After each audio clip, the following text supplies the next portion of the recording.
Yeah, rhyme so dope, my eyes low.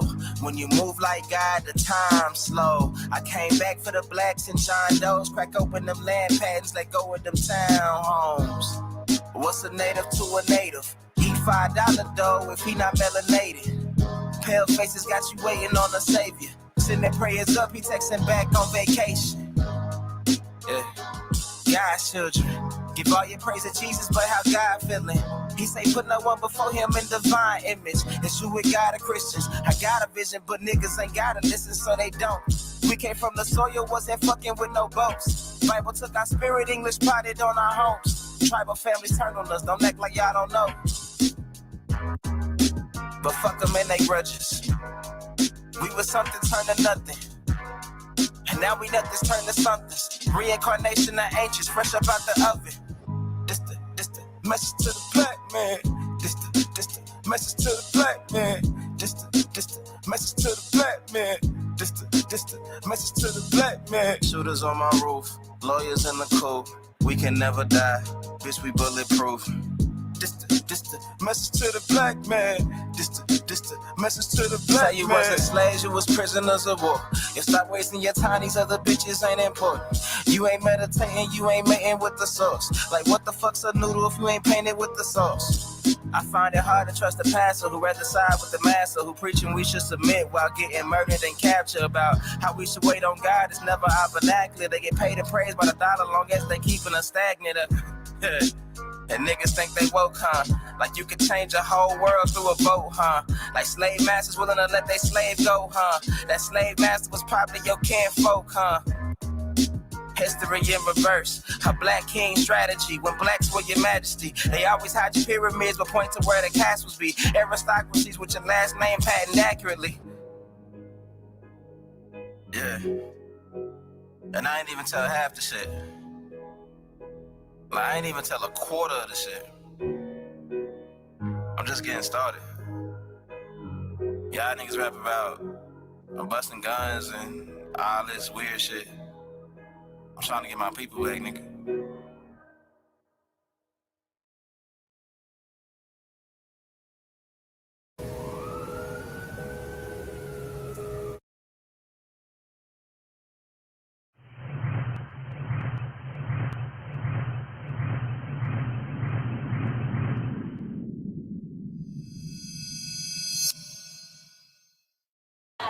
No peace!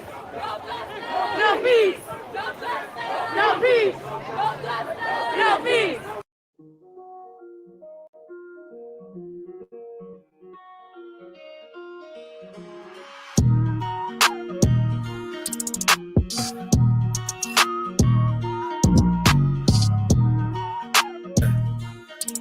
So we gon' die every day. Swear we gon' die every day. They said Jesus gon' save us. Well, I know we die if we wait. I know we die if he can't. They tell us we black, but we ain't. Aboriginal, native, yeah, we gon' die every day. Cause we don't know where we came. We been here, lived here, open borders, got deported, fought for rights. Kidnapped, bitch slapped, blacked out, covered up, washed white. Drugged up, slugged up, beat bread, left for dead, fuck your life. It's all a plan, kill your man, take your land, slave your kids, rape your wife. Why y'all look so mad if all this shit I say is true? Why y'all look so mad if all this shit happened to you? White man quick to tell you, you was a slave, nothing before me. He himself only been free since 1840. On recording, I'm an ancient Egyptian from Atlantis, headed straight for Canada, that's Israel. Nothing fake about me, no capping rapping, y'all just fed the ink and I'm digital. No caveman, I'm original. Kentucky fried, extra crispy, wear a lot of gold cause my family history. I'm the guy to know, I bring death to history. Swear we gon' die every day. They said Jesus gon' save us. Well, I know we die if we wait. I know we die if he can't. They tell us we black, but we ain't. Aboriginal, native, yeah, we gon' die every day. Cause we don't know where we came. Swear we gon' die every day. They said Jesus gon' save us. Well, I know we die if we wait. I know we die if he can't. They tell us we black, but we ain't. Aboriginal, native, yeah, we gon' die every day. Cause we don't know where we came. Power, only respect power. Respect power. What's been said can't be said no louder. Stand for something or you die a coward. They bombed our churches, set our kids on fire. Police keep erasing cause they backed up by the nation. Nation ain't complaining cause them Indians still hanging. Comanche, Sioux, Apache, ain't no history in blackness. No reason for that chatting if you bitch up when it's action. AR on my body, tell the bro to grab the shot. He loading up that new edition, finna hit him with this Bobby. I can't shoot the shit, but 30 shouldn't miss. 54 races, 100 for his click. Anytime in prison, they don't want the shit. They don't want the problems. Snitches get the stick. Talking all that hatred, end up running like a bitch. Quick to call the laws, quick to play the bitch. Swear we gon' die every day. They say Jesus gon' save us. Well, I know we die if we wait. I know we die if he can't. They tell us we black, but we ain't. Aboriginal, native, yeah, we gon' die every day. Cause we don't know where we came. Swear we gon' die every day. They say Jesus gon' save us. Well, I know we die if we wait. I know we die if he can't. They tell us we black, but we ain't. Aboriginal, native, yeah, we gon' die every day. Cause we don't know where we came.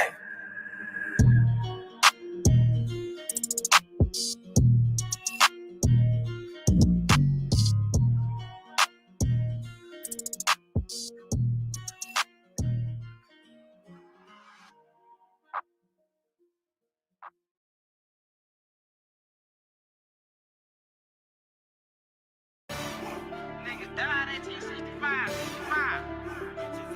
Yeah. 65. Hey man, all I'm saying is, nigga, you always got something to say. It's like you don't shut up. On the track. A lot of niggas died 1865. Took a Michael flag, highway ain't gon' let it ride. Everybody hollering black was never on your side. They do maps to tell your apps where you sleep at night. They put that white man on. Got you begging them for answers like that white man know.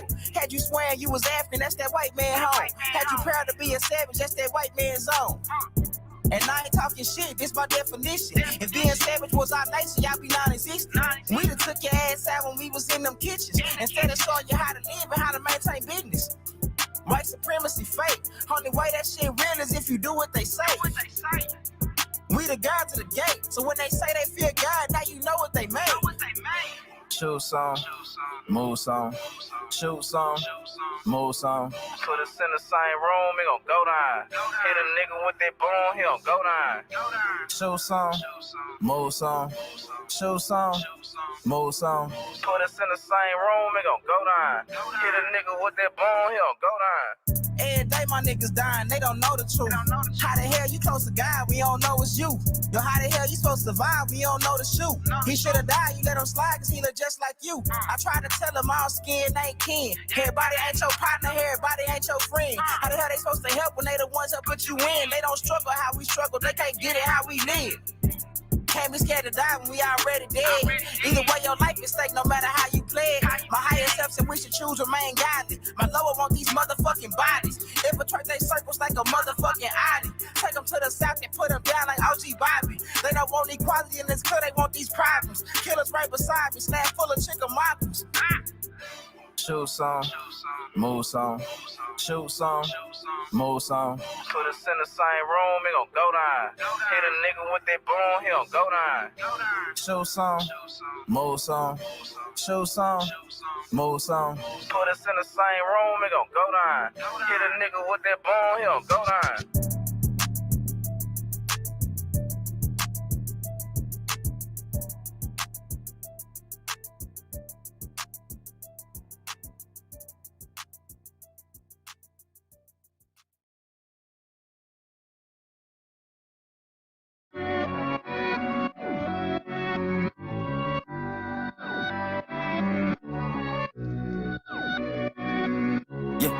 Yeah. They say they paper tripping, they ain't paper tripping. I ain't even got a social, bitch, I'm non-existent. I ain't never signed no contract with no corporate business. Niggas quick to say they free, but it ain't how they living. Public school was made to create public fools. A billion pictures of invaders haters trying to say they you.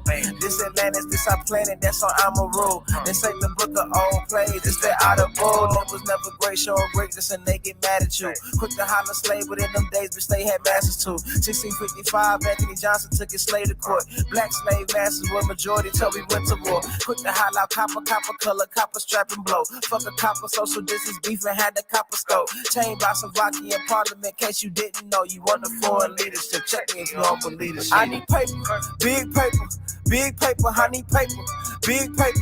Secret papers, I'm escaping. How the fuck I wake up in the business? Paper tripping, cause these papers tripping. Now I'm paper tripping, about that paper.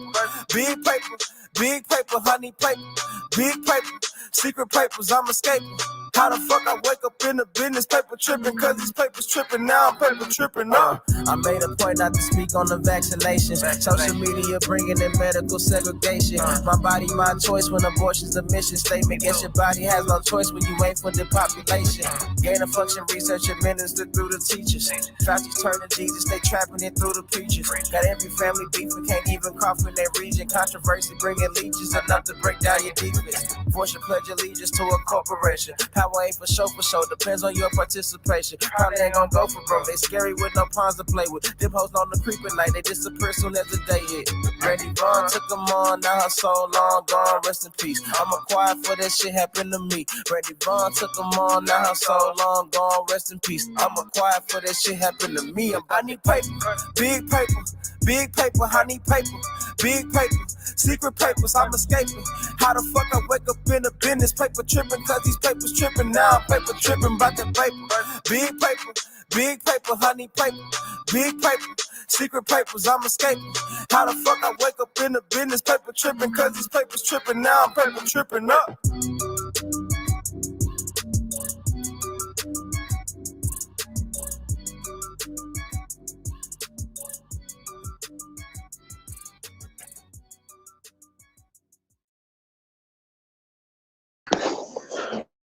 Peace and paradise to all the American Aborigines. Supreme Chief Holiday is in the building. I want to say peace to everybody. Let me listen to this later on, man. I want to say shout out to my PIC. Y'all big homie, the one and only. The CEO is in the building. I want to say shout out to the Empress. Peace to the goddess. Hey man, I'm gonna say, let me get right to the chat room, man. So peace to everybody. I see David Bell in the building. M. Stowers. A Matthew Douglas Craig Discovery. Shout out to Lotus. Lotus might be peeping his head in tonight sometime, y'all. Truth Over Everything is in the building. DJ ZPE. Truth Master Dre. Bronze Flat Power God. Lou Era, Grassroots, Elizabeth Young, Tony Furlow, Beast Mode. I'll say peace to the guys, man. Thank you guys for tapping in, man. Hey, man, you guys can be anywhere else in the world, man, but y'all tapped in with your side, man. Appreciate that, man. Hey, y'all already know my slogan, man. Come in peace, man. So once again, hey, this was this Negro History Week. Get into the month, you know what I mean? You know, it's a lot of funny things, man, and we talk about this, man, and we've had a lot of courageous people who have came out, you know, and speaking against these things, man, you know, even in detriment to themselves, man. I want to say shout out to them, those people, man, that that do that, you know, that speak truth, man. So I want to say shout out to y'all, man. What we got? Ghetto Child Inc., Glenn Andy. What else we got in the building, man? Mound City Mellow, Indie Goddess. What we got here, man? Peace, everybody. Eighth Lion is in the building. Lou Era, Epic Studies, Copper Warrior, Copper Goddess is in the building. I want to say shout out to everybody, man. Thank you guys for tapping in, man.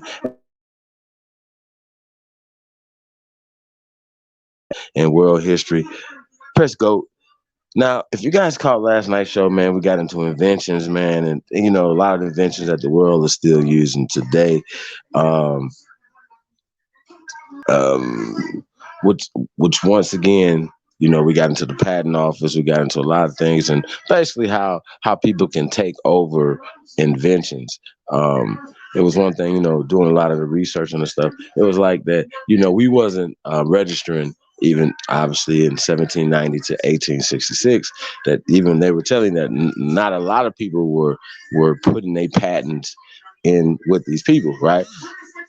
Of course we wasn't. We didn't wait for them to create civilization and go sign up to their patent office and things like that. So y'all got to think about that or whatever. A lot of ways how they took over stuff or how they, you know, once again when you send this created body, you know what I'm saying, your information or whatever, of course they can perfect it and do some other things. So then once again they had a term limit on when these things could be a public domain. Y'all understand what I'm saying? Just like land and there's certain provisions and things. Once you say, yeah, I found the dotted line right here, whatever, then you're giving this body, this imaginary body, you know, which actually can change based off of different administrations coming in and saying, you know what, I'm going to get a new secretary and put them over this, you know, office, right? And we went in this 4 year to 8 year, possibly, and maybe even more than that, you know, this certain group, right, could use this, you know, to create the situations. So let's put it like that. You know, like we see a lot of people who are getting funding and certain things or whatever, right? You know, if they go along with the system, right, and which maintain their power structure. Now, shout out to Whoopi Goldberg, man. I think it's really interesting. We're gonna have to just do a whole build on that itself. You know, tonight is gonna be about integration and segregation. You know, segregation versus integration. You know, when we talk about what's that or whatever. But I kind of wanted to touch on this Oprah Winfrey thing. Just kind of my thoughts. You know, just off the surface, right? And I thought it was interesting. You know, and they always try to harken back to, you know, Nick Cannon, you know what I'm saying? And, or, you know, what Nick Cannon said, instead of having a cancel culture, have a council culture, right? Now, they suspended Whoopi Goldberg for 2 weeks. I think that's interesting. Like, she's in fucking high school or something. This lady, you know, has to be suspended for a couple of weeks. And they said to give her time to think about it and stuff like that. Well, she should be thinking about her career choices at this point to where anybody can suspend her ass at this point. She should be definitely, you know, reevaluating her choices and what she has somebody over her that could do that. Whoopi, you gotta do better than that. Okay, so that's my first observation to that. Secondly, right, what should have been the first? What did she say that was wrong? Because once again, you guys should give us a little bit more information on this Holocaust.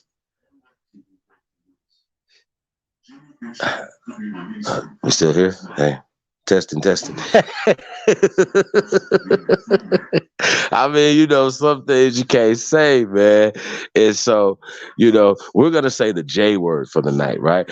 You know, instead of using the word Jew, you know what I'm saying? We're gonna use the J word. And I'm saying this for a reason, y'all, because I think that you know that these people have overly sensitive about some things that are historically factual, right? Now, things that we should be able to talk about. Now, I once again, I'm trying to figure out, because I listened to what Whoopi Goldberg said, and I didn't really understand why she had to apologize. What did she say that was insensitive? I'm sure she still don't fucking know to this day right now. But, you know, do you have to do the right things, and you have to bend down and kiss the ass or the ring or whatever they got to do, right?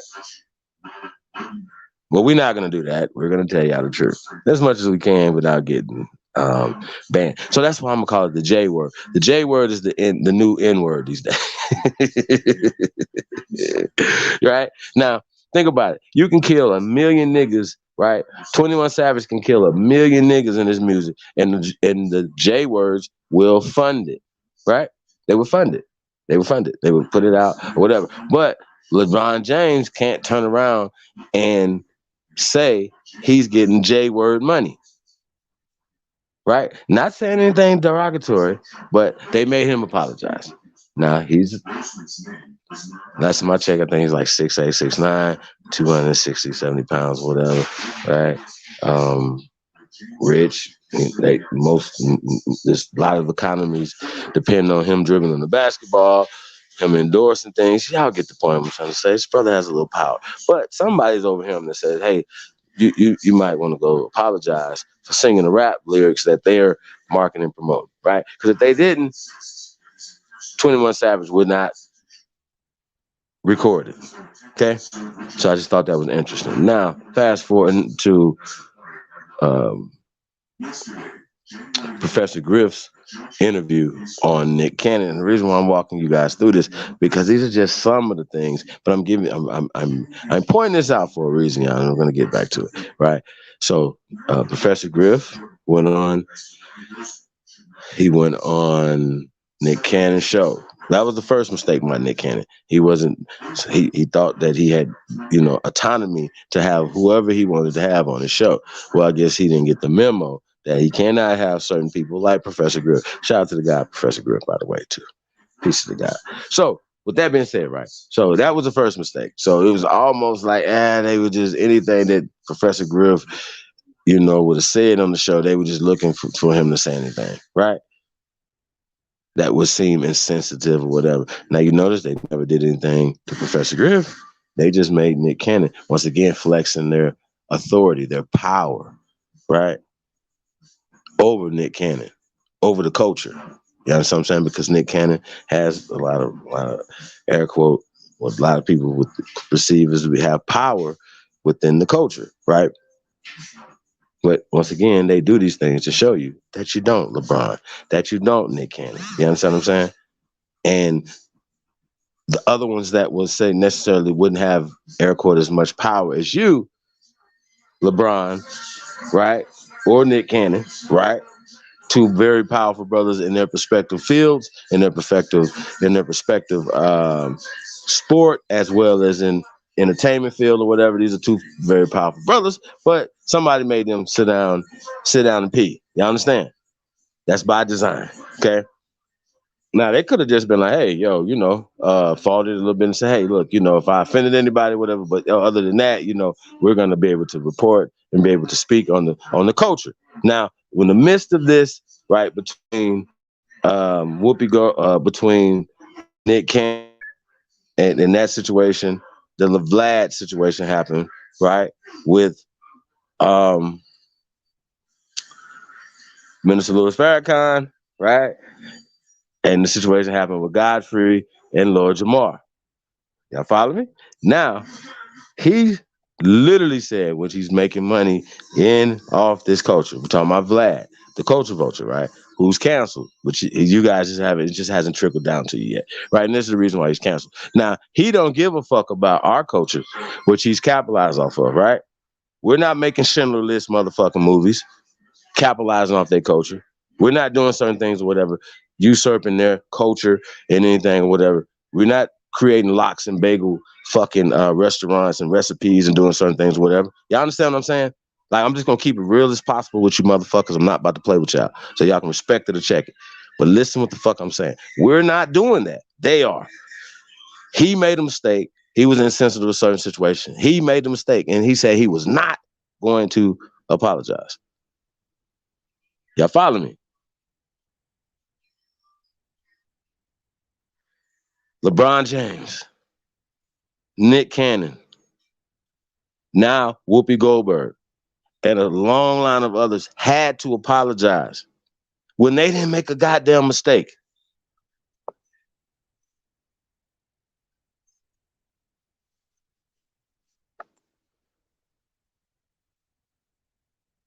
Y'all hear me? Y'all understand? Yeah, I mean, and so all we asked for is to say, yo, we need to cancel Vlad because he's not even man enough to say, you know what, I'm going to apologize. for the mistake he made because he didn't feel he has to. Nobody had to sit him down. And once again, niggas go right over there because they don't feel any pressure from us in this culture.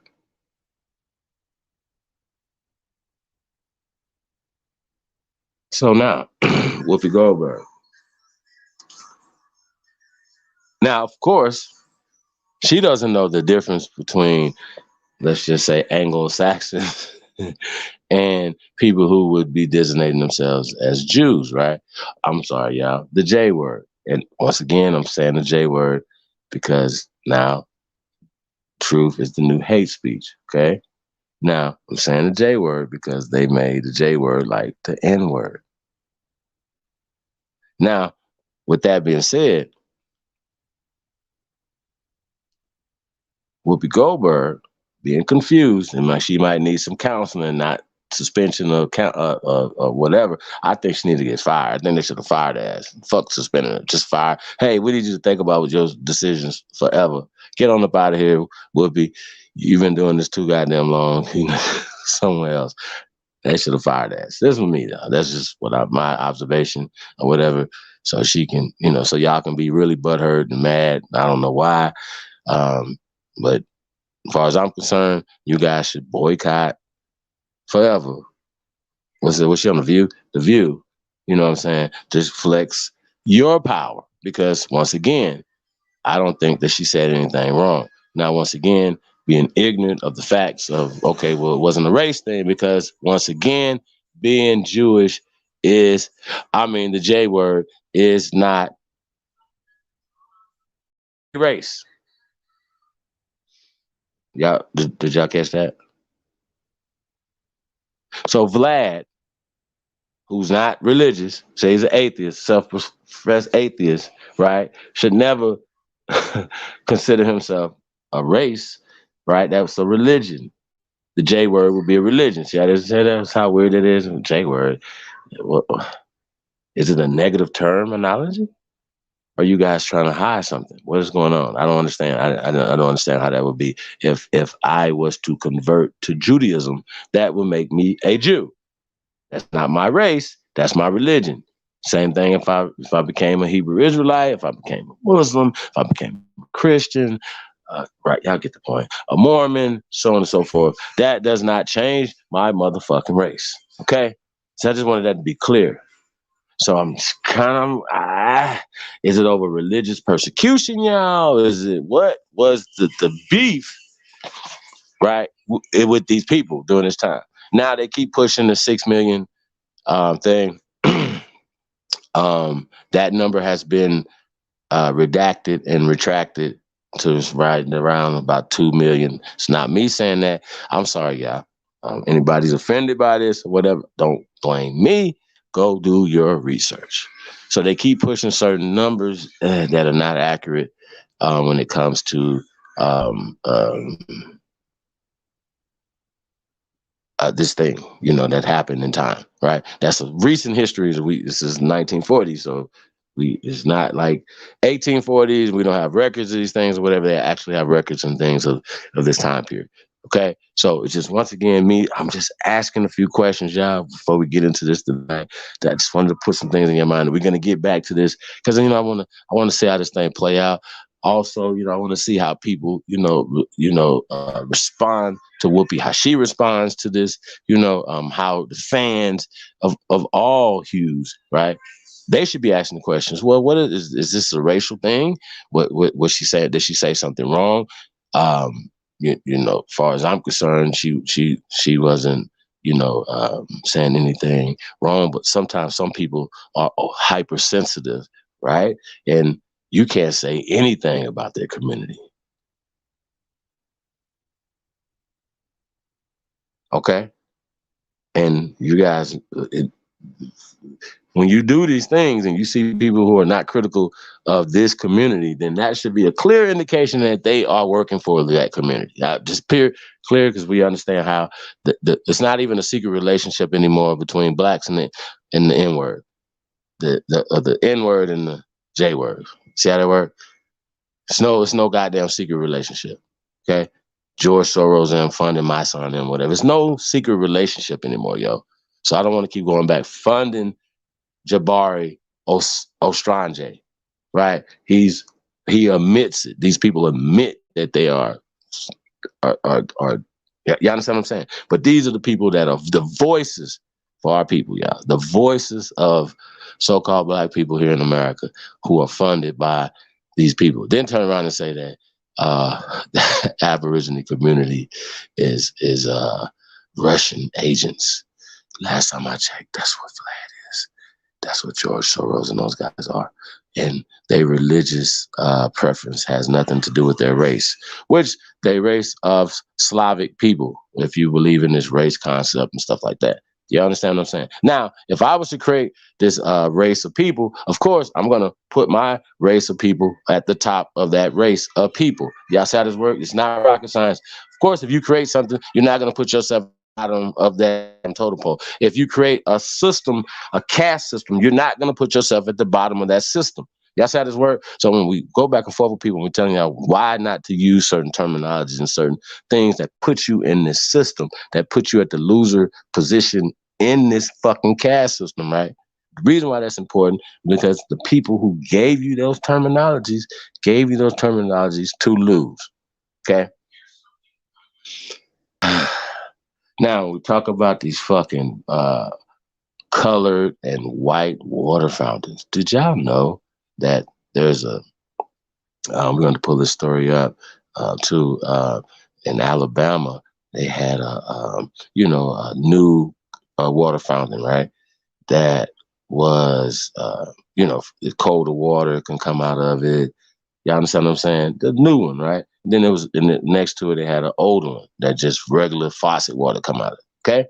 Now somebody put a piece of paper, colored on the old one, and white, right, on the newer one, right? And so, people are mad about it, and they got all this whole little stink about it and all this little shit, right? And you be thinking, you'd be like, yo, that's pretty interesting. But once again, it just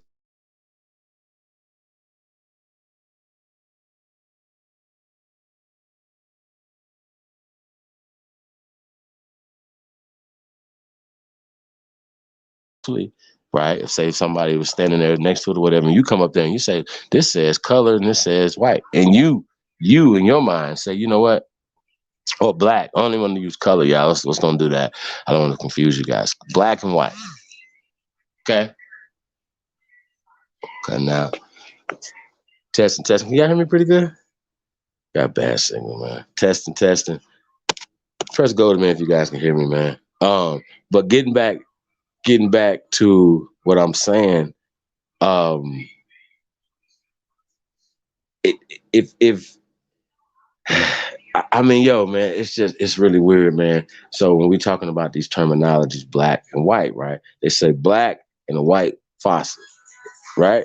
Now, what if they changed the faucet and the black one was the cool one that had the cold water coming out, and the white one? Would anybody have the same concept and the same? You understand what I'm saying? Or would they say brown and yellow?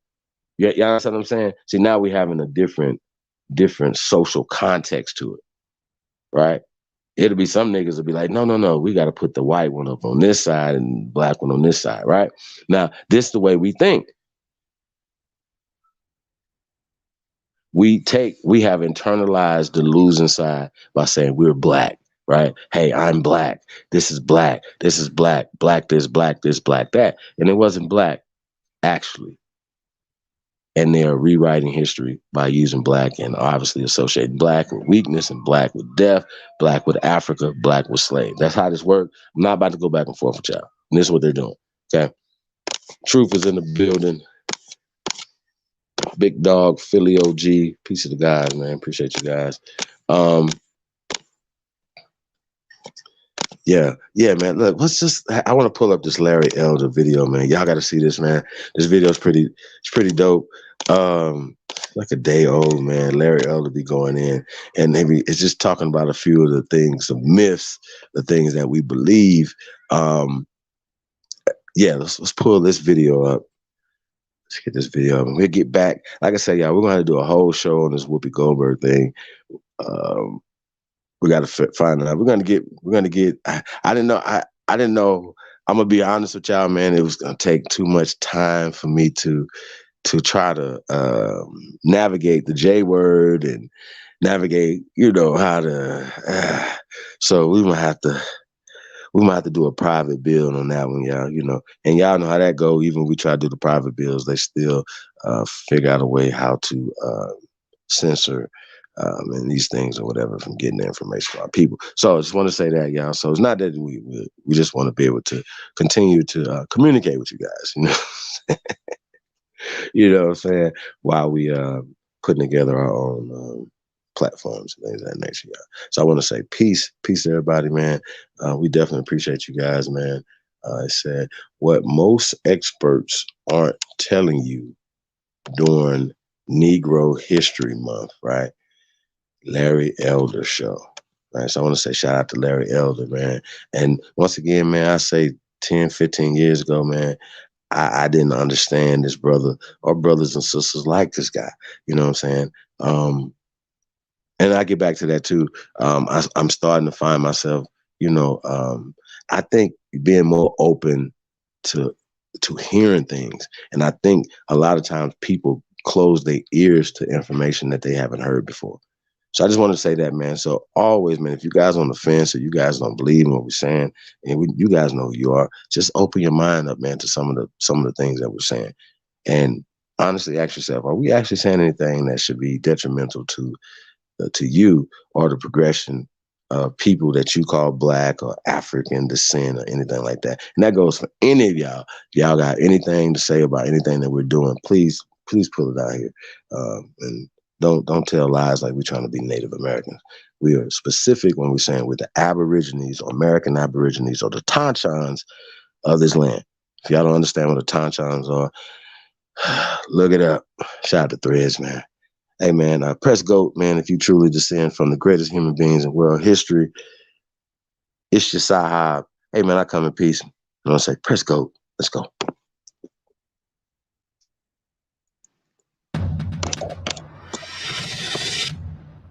As for Black History Month, I'm not a fan. I'm with actor Morgan Freeman on this one. Black History Month you find ridiculous. Why? You're going to relegate my history to a month? Oh, come on. What do you do with yours? Which month is White History Month? No, well, come on, tell me. Well, I'm Jewish. Okay, which month is Jewish History Month? There isn't one. Oh, why not? Yeah. Do you want one? No. I don't either. I don't want a month. Black history is American history. Now, maybe Black History Month wouldn't be so bad if they actually taught Black history. Here are a few things that Blacks are misled about: slavery, gun control, and the minimum wage. First, slavery. Now, when I studied slavery in high school, I assumed, the way a lot of people do, that slavery was something that just happened to Black people in Africa. One of the sad things is that we walk in this country. Hey, why you smile like that, was though? something unique to the United States or to Blacks and whites. And in point of fact, slavery was one of the oldest institutions among human beings. They go back as far as there is recorded history. And in every single part of the world, Polynesians enslaved other Polynesians.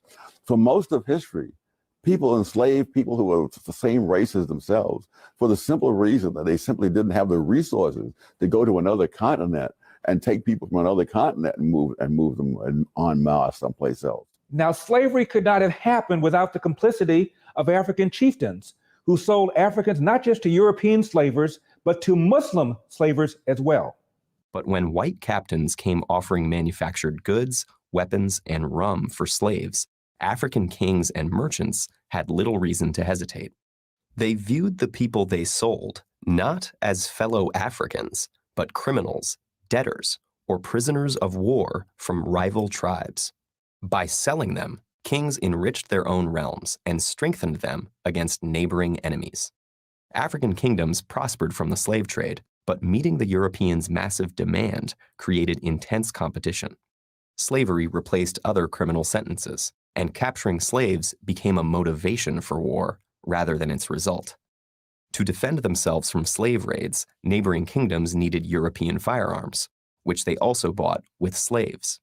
The slave trade had become an arms race, altering societies and economies across the continent. Ronald Reagan saw it 40 years ago. Massive inflation that we haven't seen since today. In his own words, inflation is as violent as a mugger, as frightening as an armed robber, and as deadly as a hitman. And right now, your retirement accounts are under attack thanks to the inflationary policies of this administration. If you've not yet called Birch Gold, the only people I trust to help you diversify your 401ks and IRAs into gold, then you are missing the boat. Actually, you're treading water without a life vest. Birch Gold has your life vest. Let them help you convert an IRA or 401k into a tax-sheltered IRA in gold. With thousands of satisfied customers and an A+ rating with the Better Business Bureau, you can trust Birch Gold to help protect your savings. Just go to birchgold.com/Larry right now to get a no-cost, no-obligation info kit. This comprehensive 20-page guide reveals how gold and silver can protect your savings and how you can buy them under the umbrella of a tax-sheltered account.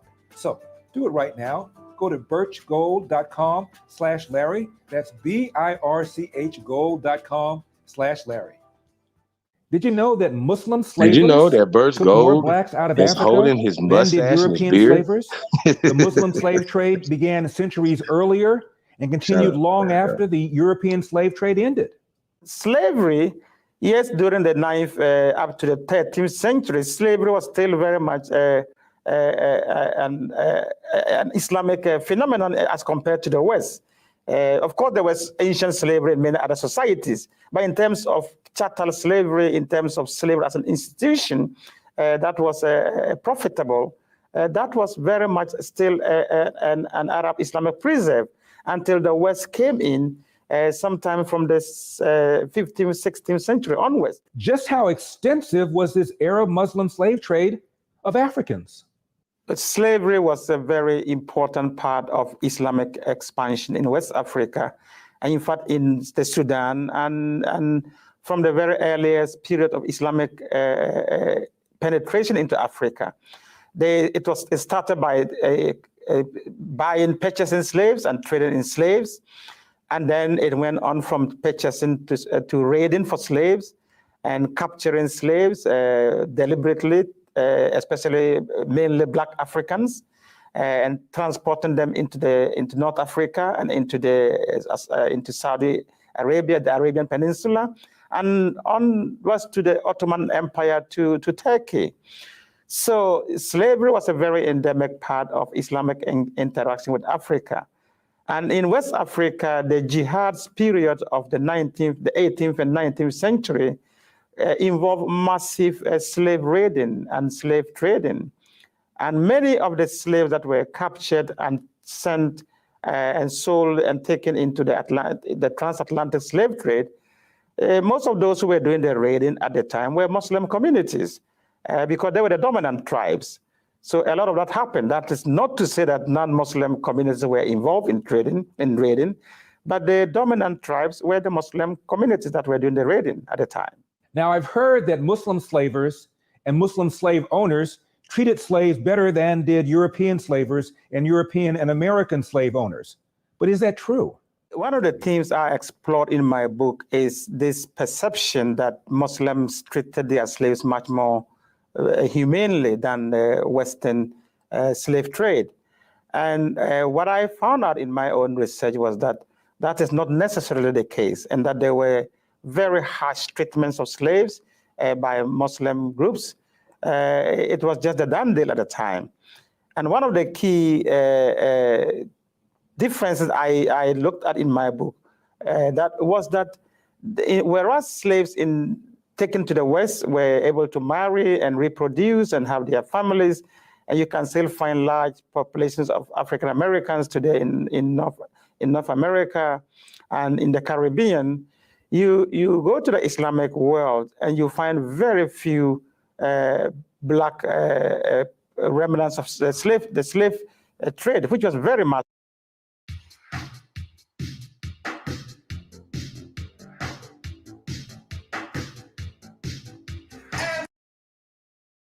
massive. And one of the reasons is that many of the male black slaves taken into the Islamic world were castrated as eunuchs, which meant that they could not, of course, reproduce.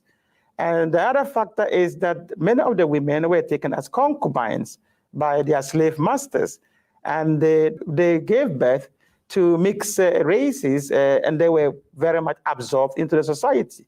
So you don't have black slave and kind of descendants in the Muslim world as you would in North America. And part of the reason is the castration and the way the slaves were treated. Now, slavery ended in the West, in America, not until after the Civil War. But what about the Arab Muslim slave trade? When did it end? In fact, has it ended? Slavery persisted in Islamic countries far, far longer than it did in the West. The West abolished slavery long before the Islamic countries ever abolished slavery.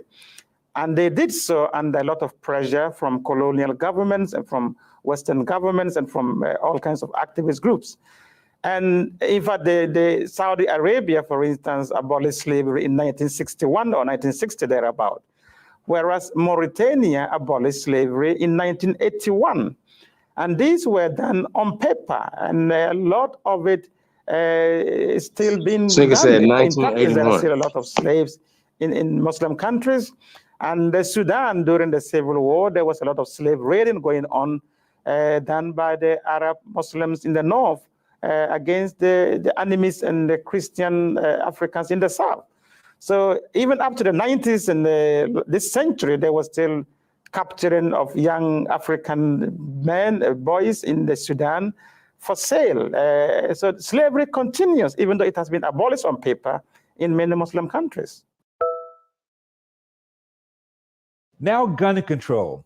Liberals, especially those living in the inner city where crime is high, often demand further gun control legislation. We fought a good fight earlier this year, but we came up short. And that means we've got to get back up and go back at it, because as long as there are those who fight to make it as easy as possible for dangerous people to get their hands on guns, then we've got to work as hard as possible for the sake of our children. We've got to be ones who are willing to do more work to make it harder. Are Black students taught that the gun control movement began in this country as a means to make sure newly freed Black slaves did not get their hands on guns? In the most infamous Supreme Court decision ever, Dred Scott, the Supreme Court Justice Roger Taney said, if Blacks are anything other than chattel property, they may be able to get their hands on guns. It was a horrible, racist Southern Democrat judge named Roger Taney, and he determined that Dred Scott could not count for more than 3/5 of a person. Why? Because Dred Scott couldn't have a firearm. In fact, Judge Taney later noted, and this is in a chapter in my first book, Hands Off My Gun, that in order for him to give Dred Scott full citizenship and count him as an actual law-abiding American, that meant that Dred Scott would have the, quote, full liberty to have and to bear arms. And Judge Taney couldn't have that. Next, Democrats love them some minimum wage, don't they? Tom Steyer wants a higher minimum wage. The billionaire says that he would propose paying workers at least $22 an hour if he wins the White House. Steyer floated the idea yesterday during a campaign stop in South Carolina. Now, during Black History Month, are Black students taught that the minimum wage movement in this country began as a means to make sure that Blacks who are willing to work for less did not take jobs away from whites who are unwilling to work for less? By the 1960s, many African Americans were employed as farmers. This changed in 1967 when the government extended the minimum wage laws to American farmers as part of the war on poverty. Black farmers who were accustomed to making a modest $3.50 per day were now legally required to be paid $1 per hour, a tremendous increase in wages. The effect of this law was immediate and undeniable.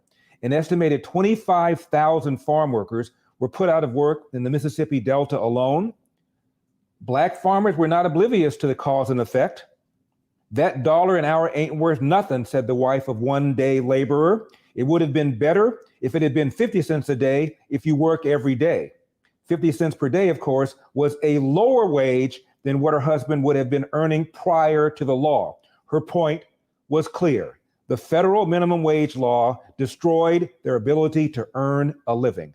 End of quote. The first minimum wage law in our country was the Davis-Bacon Act of 1931. And the Davis-Bacon Act says that all workers in federally funded or federally assisted construction projects must be paid the prevailing wage.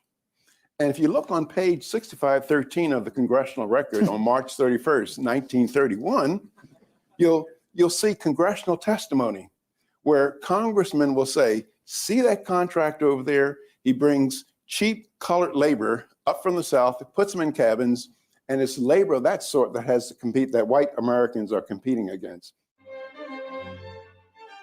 One of the things that my friends on the left think is just grand is the minimum wage. And 100 years ago, the minimum wage came into being in the United States, state by state, and its declared purpose was to keep immigrants, women, blacks, and Chicanos out of the labor force, to drive them out entirely. Newspaper editorials, economics profession, they all said, oh boy, this is good for the Anglo-Saxon race. Thus, the consequences of minimum wage rates have been almost wholly bad, to increase unemployment and to increase poverty. Moreover, the effects have been concentrated on the groups that the do-gooders would most like to help. The people who have been hurt most by minimum wage laws are the blacks. I have often said that the most anti-Negro law on the books of this land is the minimum wage rate. I'm Larry Elder, and we've got a country to save. I'll see you next time. Larry Elder here, and I've got some great news for you. If you're tired of the censorship in this country, then you're in luck. You can go over to epictv.com and watch honest programs that don't spin the facts. EpicTV.com is a brand new, no censorship video platform where you can watch not only my show, but other deep documentaries, great program, wholesome movies that you can watch with your entire family. So head over to EpicTV.com. I'll see you there.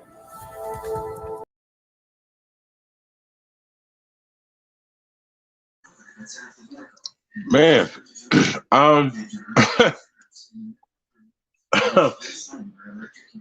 so now they kind of skimmed over the Barbary slavery, right? And I love how they say Islamic and Arab, right? Because when you hear that, you're thinking Manny Pacquiao, you're thinking Habib and Johnny Quest and them niggas. You know what I'm talking about? You're not thinking about the niggas, the Berbers, the Barbaries, the Barbers. You're not thinking about them, right? You're thinking about the new people. So that's why they're using these terms that they wasn't using at that time. I just wanted to point that out. So the Berbers, the Barbers. Okay. Now, if they're yes, that means that they're having the Islam, the Islamic minded people. Everybody else that is not Islam would be what they would call infidels, correct? Oh, right. Infidels. So you're a Christian, they're fighting against the Christians, okay, or the different sects of Christianity, things of that nature, whatever. Then that's what they were fighting over at that particular time. So we got to put things in context and who was fighting. They wasn't fighting over colors like skin tone. They were fighting over, as they want to call it, religion, right? Or territory. But once again, if we understand that northern Africa is super close to southern so-called Europe, and these are the same actual geographical locations, and even a small boat ride even to today. I mean, you know what I mean? Like, we got to stop having these type of conversation as if they had walls and they had named these continents already at this particular time period. So I just wanted to point it out. So we'll be going from 7 700 AD to 1500 AD. That's a damn near that's 700 something years right there, yo. So that we got to talk about it. What was going on during that time period and stuff like that. So when they're talking about slavery and who was enslaved during this time period from 711 AD to 14 or 1500s, right? And if they're saying that they still had slavery going on until 1981, once again, slavery doesn't have a color. Slavery has a condition attached to it.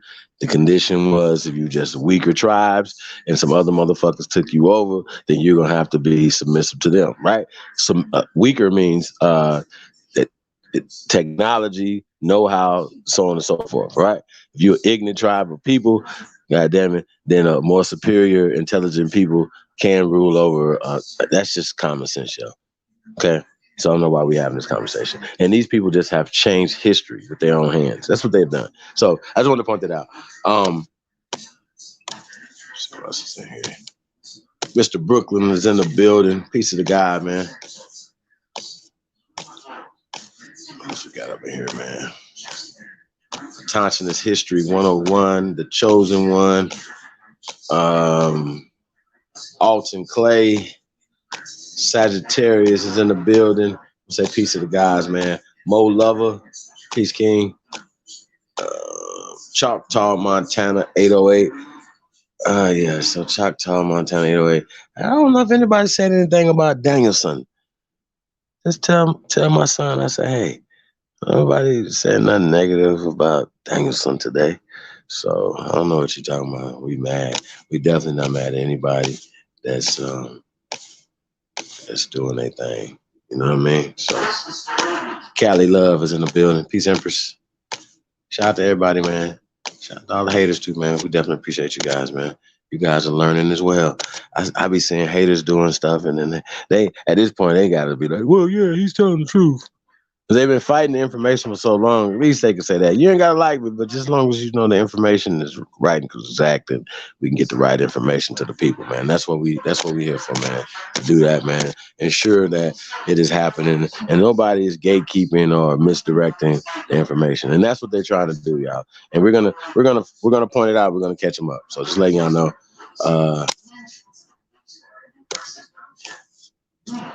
Yeah.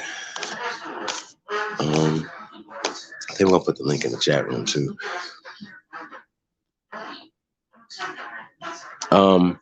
So watching that video though too, right? I mean, yo, you know, just like it's a few things inaccurate as hell, you know what I mean?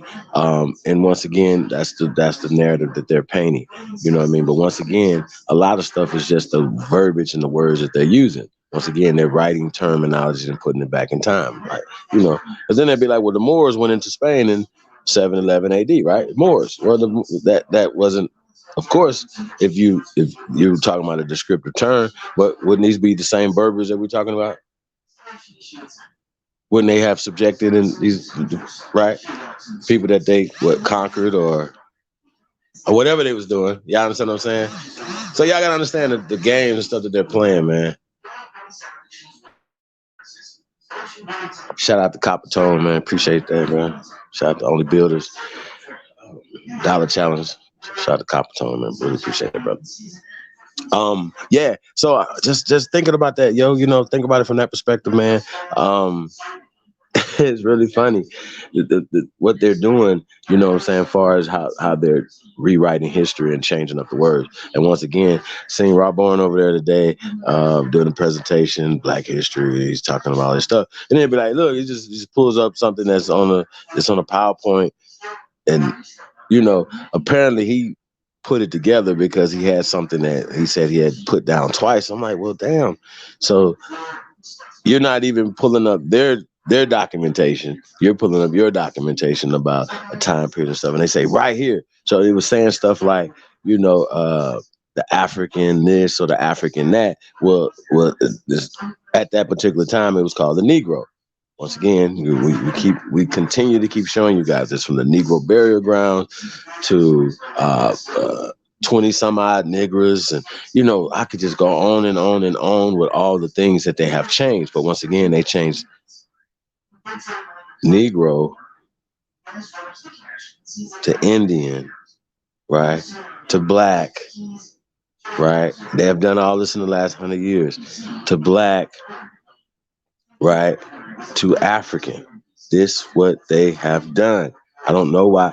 Why is it so hard to understand? And this is the source of their power. Now, they talked about the Dred Scott situation. Once again, soon as you guys heard that 3/5 of human, you should have been like, right there, throw it away. It doesn't fit.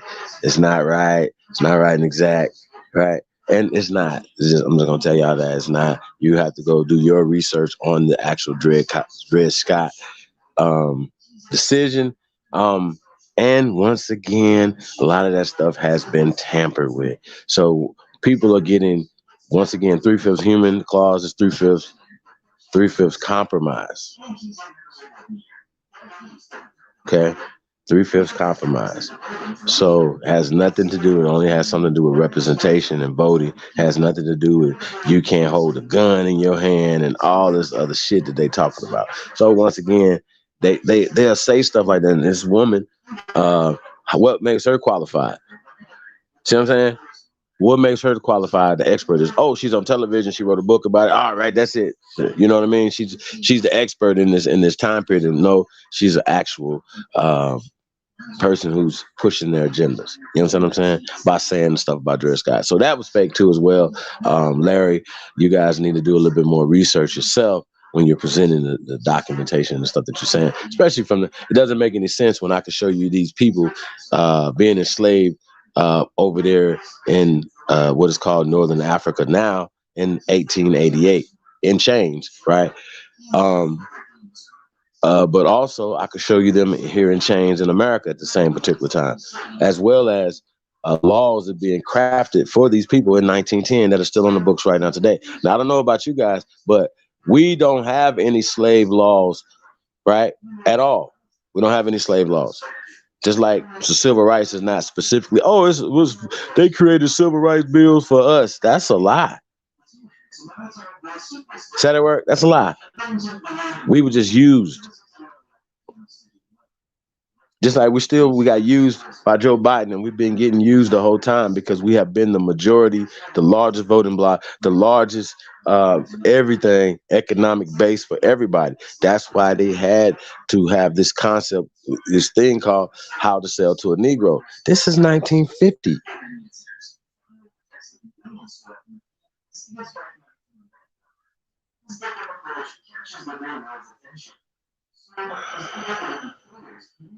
So yeah, I definitely let's get ready. Let's pull up this 1800 Florida joint. We just gonna see what it do. You know what I mean? See how I go through. I think y'all got to see this, man. It's really interesting.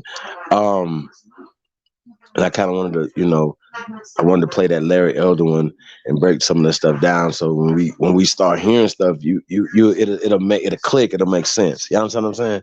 So yeah, let's pull this up. Let's get into this video, y'all. Be really interesting, man. And we'll put the link in the chat room after this, man. Rap a taste about this, man. Like I said, appreciate everybody tapping in this evening, man. I really do. I see Copper Color Nation in the building. Peace, Royal. Appreciate you guys tapping in, man. What else we got here?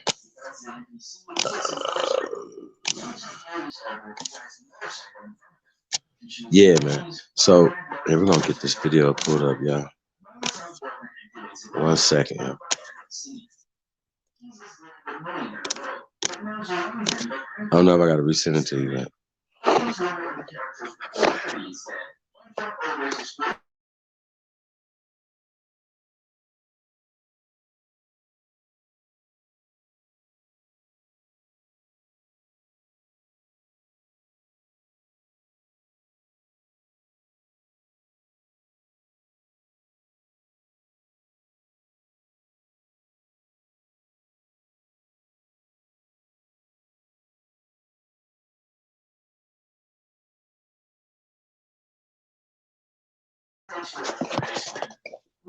So I want to say,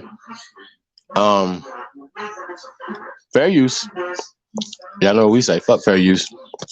But also, I gotta point out, right? Now I don't know when Florida specifically became a state, but okay, right? And we know that Florida is attached to Georgia, and that Georgia was ultimately one of the first states of their colony or whatever. So just by them expanding, they're kind of like what they call it, retroactively writing certain things into history for the southern states like Florida, Mississippi, Alabama. Y'all get it? Y'all understand what I'm saying? So I just wanted to point that out. So when they're talking about from 1800 to 1960, that's 160 years, right? But also, we talk about 160 years, right? This is right after, just think about it. We just went over the Constitution and the first constitutional conference that they had to ratify the Constitution, right? That's the law of this land, right? At the time, Florida wasn't a part of that, and that was 1887. So that's 13 years before 1800. You understand what I'm saying? So I wanted to point that out, and that's also before they imported or it came over with the law of the immigration law. Now we talk about the immigration law of 1808. We might have to pull that up tonight too, since we're talking about integration or immigration or integration, immigration. I think they're kind of the same thing, yeah. And I get back to that. But when we talk about segregation, right? Now, if niggas was already here all over the place, right? It wasn't really no need for segregation, right? In a conversations, no, it would be an infiltration and a takeover of every industry that we had here, from sports to agriculture to our religious systems to everything was a takeover. And then they created little caucuses for your dumbasses. Do y'all understand what I just said? I hope y'all do. I hope y'all don't get. I hope this can go over y'all fucking head, or they just stop. Once again, say, okay, well, the resources and the stuff can leave that municipality and come over here now, based off of these people bringing more of their people into the thing, and them having a mentality of group economics, like they still have today, which we never did apparently. You know what I'm saying? We had to when it was only us here. So the only competition was each other. When ultimately, we all won. So I just wanted to point that out, y'all. So this is the history. Y'all know what that is, history of Southwest Florida. And it says African Americans. We know African American didn't exist in 1800, neither to 1960. So let's don't do that. And then come into play until after 1985, more and more into the 90s when they more indoctrinated us more into it. So I just want to point that out, y'all. So I want to say peace to everybody, man. Thank you guys for tapping in, man. This is a really interesting video, man. So y'all get you some popcorn. Press go. Hey, man, like, share, subscribe, man. You already know, man. Support the real. Take the dollar challenge, man. We appreciate everybody tapping in. We in the building. Let's go. The untold stories of the Southwest Florida African American community is being made possible in part by the Lee County Board of County Commissioners, the Charlotte County Government and County Commission, Bill Smith Appliances, and the Lee County Black History Museum.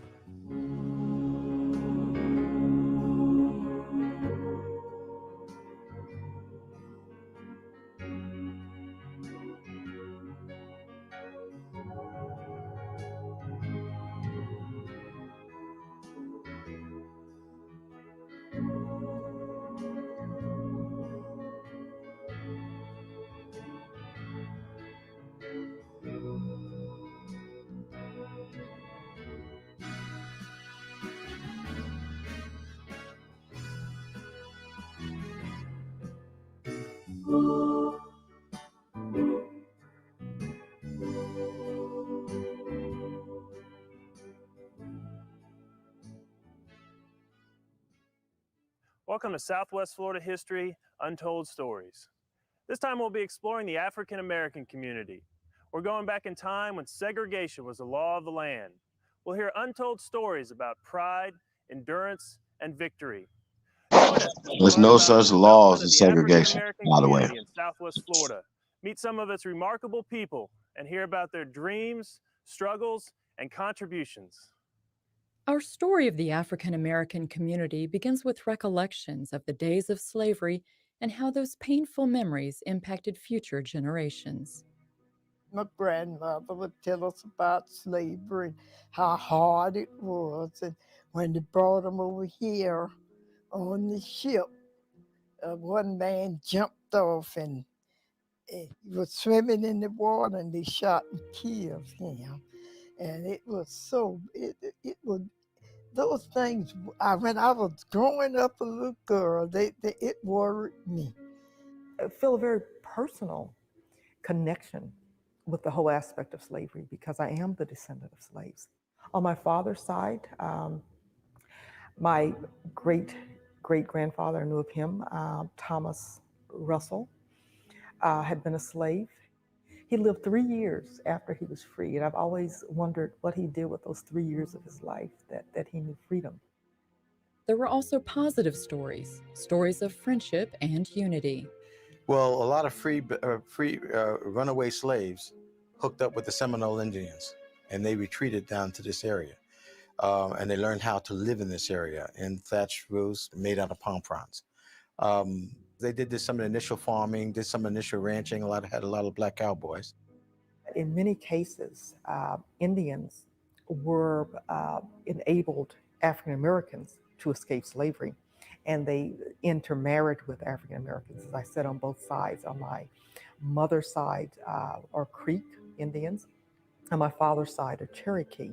And I know that in Florida, in the history of Florida, that Creeks and blacks marrying helped to produce the Seminole tribes. Family stories about slavery reflected individual experiences, but as time passed, many families moved on and looked forward. To be fair, there wasn't too much I heard about it because when I came along, they were trying to get away from it. Sometimes they would talk, but the children could not listen. What they had to say, they would send us in one room and they would talk about it. And I think it was because they didn't want us to know. Slavery was not a conversation that really was addressed very much in my family, but my grandfather, maternal grandfather, told me that his mother was a slave, and she died sometimes in the early 1930s. But I never met her. I never got a chance to talk with her. So I don't really know firsthand. I've never met anybody firsthand that was a slave. One of the reasons I think slavery really wasn't a discussion for households of African Americans, especially during the early part of the century, because so many bad experiences were connected with slavery, especially for people in the South and in the Deep South. And it was just a topic that was better left not discussed. After the Civil War was over and slaves were freed, African Americans in Southwest Florida established communities. Of the 15 men who came to Punta Gorda initially, 7 of them were African American. They, of course, helped to do everything from digging up palm scrubs to just laying out the town and helping to develop that town. The history of the African American community in Fort Myers, Lee County, began with the settlement of Nelson Tillis and his family around 1869. And later, other African Americans came to the area. As work became available to them, they settled on Sanibel Island, Rio Grande Island, out east near Alva, and other areas of Lee County down south near Fort Myers Beach. The African Americans who came to work remain to live here. There are African Americans who cleared the way for the Tamiami Trail. There were African Americans who worked on the docks on Boca Grande and Sanibel Island. There were African American farmers on Sanibel. They picked the fruit in Alva. As African American communities grew, churches were built. These buildings became more than just places of worship.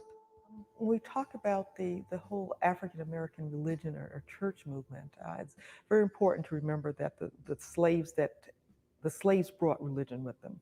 The Christian church that developed here in America is really a syncretism of African religion, some Islamic religion, and then of course the Christianity that was here. Now, the Christianity took hold with the African slaves because of many of the stories that they heard, especially the story of the Israelites and their struggle for freedom to find the promised land. This story was just very, very important to African Americans. A number of the schools for African Americans were started in the churches.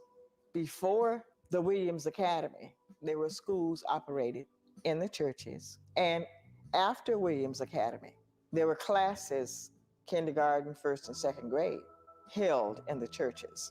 So yes, church played a very, very important role, not only in moral growth and stability, but in educational growth and stability.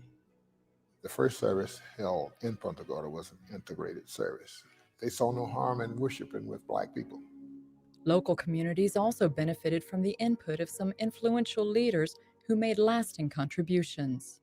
Dr. Ella Piper was a foot specialist and a beautician. And her clients were all white. She had no black clients. And free, and free, and free, and free, free, and free, and free, free, free, and free, and free, and free, and free. The wife of Thomas Edison, and it is said that the wife of Henry Ford went to her beauty salon. She worked on the hair, the hands, and the feet. She was a philanthropist. She gave to the community. Dr. Piper provided a lot of services for her community. She would provide food for people who she knew needed some food. She helped the children. She was always interested in education. So she even sponsored the education for some of the children in the community. First, she told us she was a very, very good Christian.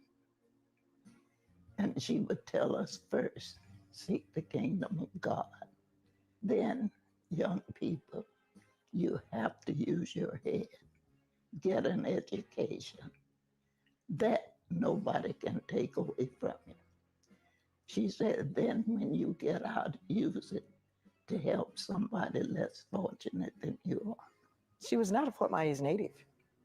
Ella Piper came here in 1915 with her mother, Sarah Williams. Sarah started the Children's Christmas Tree, which still happens today. And Sarah died in 1929. And Dr. Ella Piper carried on her tradition until she died in 1954. I remember when we were kids, well, we would come here. The only time we would get anything for Christmas to play with is at Dr. Ella Piper Center.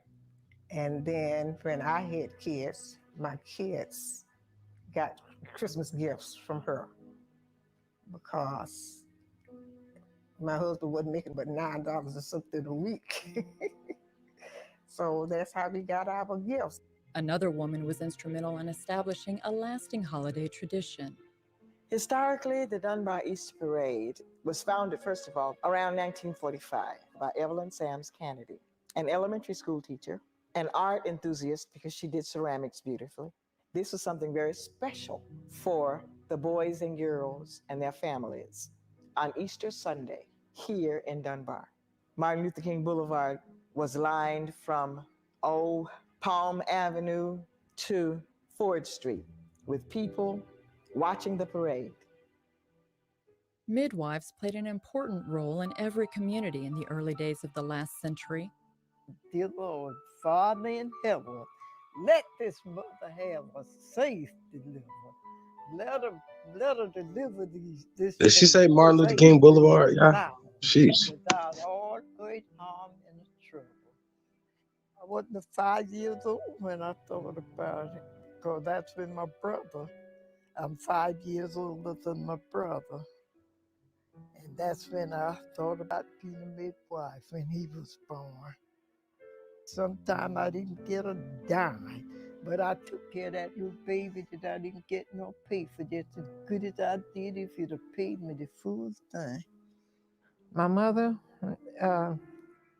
in her midwife work, she's been called 1 o'clock in the morning, 2 o'clock in the morning, any time of night or day. She was calling. When she was called, she got up and went. And her patients were very lucky because Mother Perry had one simple secret to her success. I was always a praying person. And just like if you came to me, I'd have them to come to me a week ahead. I would start to pray. And every night I'd get on my knees and say my prayers. I'd ask the Lord to let her have a safe delivery. And I never had no bad trouble. Out of the 514 babies she delivered, she never lost a child. They were all fine, healthy babies. The That babies is grew awesome. up, the country found itself at war, and young African American men from Southwest Florida became soldiers. During World War I, Peep segregation game. was a big issue in the whole United States, and all the black soldiers were kept separate from whites. And even though there were the fellows that I had talked to who served during those times, even though the blacks were qualified to lead, they always had a white officer in charge. They never, they were make sergeants, or sergeant is about as high a rank as they could get, and the lieutenants and up were officers were all white. I think the Second World War was the best thing that happened to the black man, because it enabled him to get an education, enabled him to see other parts of the world, meet other parts of the people, and become very aware of what the world was about. Because the GI Bill of Rights came out of that war, and a lot of people was able to get an education. The GI Bill for homes came out of that. A lot of people was able to get homes. When African American soldiers returned from service overseas, they were reminded that segregation was the way of life back home in Southwest Florida. Stories that I heard, probably again from my father, was their treatment. That they went off to fight a war. Nah, niggas came back to that shit. Don't believe that hype. After World War I. I'm not talking about World War II. They skipping it. They skipping through time. Just want to go something like that. The boys could go off and go overseas and fight for the country, fight and die. But when they come back home, they was living the same way they was living, even worse off. And before they left, that always stayed on my mind. How can a man die for a man, and then he can't live with it? Because there's no better friend than one that will lay down his life for his friend. I don't care what color he is. Well, I grew up in this community, a segregated community. Everything was separate. We had no access to hardly any It was y'all. facilities here. Wasn't no Mexicans, wasn't no Asians, wasn't no Polish people, wasn't no German people, dude. Wasn't no Native Americans, Drinking dude. water, and all the water looked Sheesh. the same, but there was a white water, and there was a color water, and later on there was a black water. And we all could not go to the same restroom. We never traveled with less than half a tank of gasoline. That was important because my father, we would stop. My father or mother would go into the gas station and would ask the owner, do you have a restroom that we can use? Okay. If the owner said no, then we would get back in our car and keep driving. I remember telling my husband, you can go to the side window of the door to get food, but I won't. And don't bring me any. You can bring it for the kids, but don't bring me any because I don't think it's right. And I don't think I should support that, you know. And as I say, that was maybe my hardest thing in life is accepting why that things were so different because you were Black. That was my really hardest point. And that started, you know, in me. I think that was instilled in me when I grew up that I was equal because that's what my mom and dad taught us. And I just never forgot that. I always thought that if they said I was, I was. I wanted to sit on Santa Claus's lap. And my mother, it hurt my mother more than it hurt me. I cried because Santa Claus would not let me sit on his Ooh. lap. My mother she was broken by that. She really was. The rule was that if you were a Black child, Santa Claus would not let you sit on his lap. And you know how they would have the lines and went to the line. And I would hop right up there and he wouldn't let me sit. And my mother I don't think she ever got over that. It was because it was not so much as a personal hurt for her, but what it did to her child. And that's what segregation did. Black parents had to carry pain and anger in their hearts and in their minds and their spirits for years because of what it did to their children. Some parents had to make painful decisions in search for their children's education. We talk about my mother's generation and the generations before her. Because there was no high school or no school past 6th grade for African Americans, they would have to live with relatives out in other counties where there was a Black high school. They had to go away and live away from home. They boarded away from home to go to high school.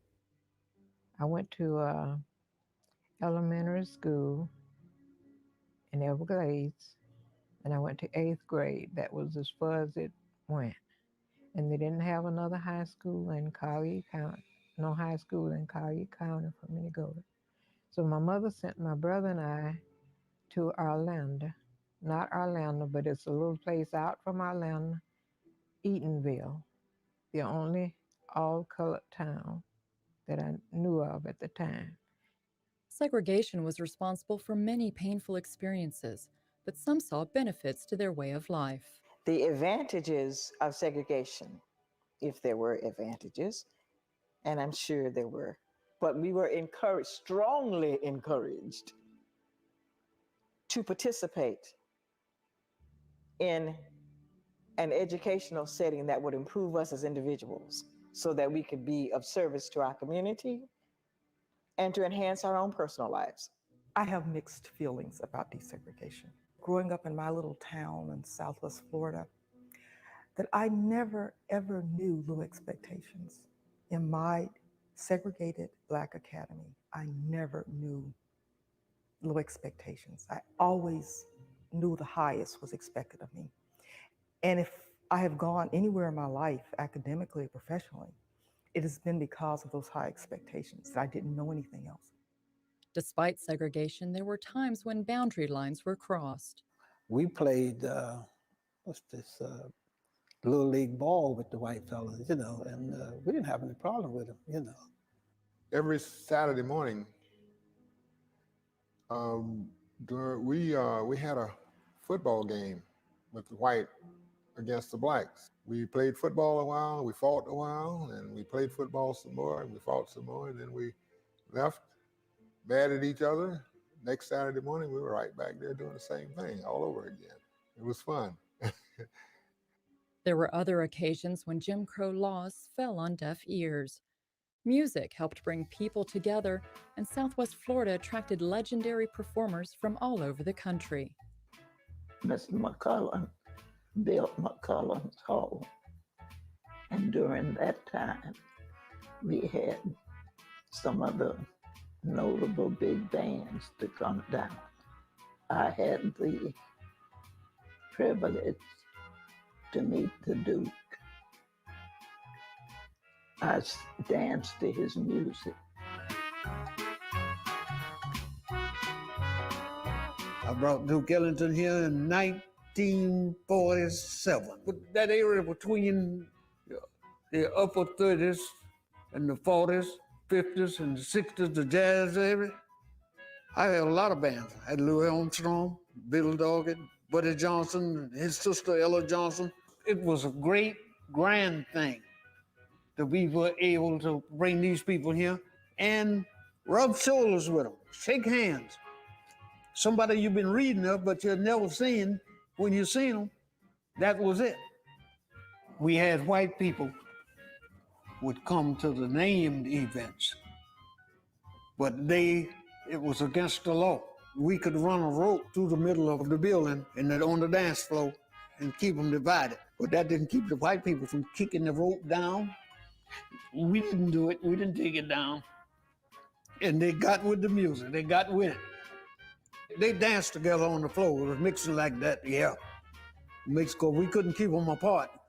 And the white people had to go their way, and the black people go their way when the affair ended, see? Another favorite gathering spot was the beach.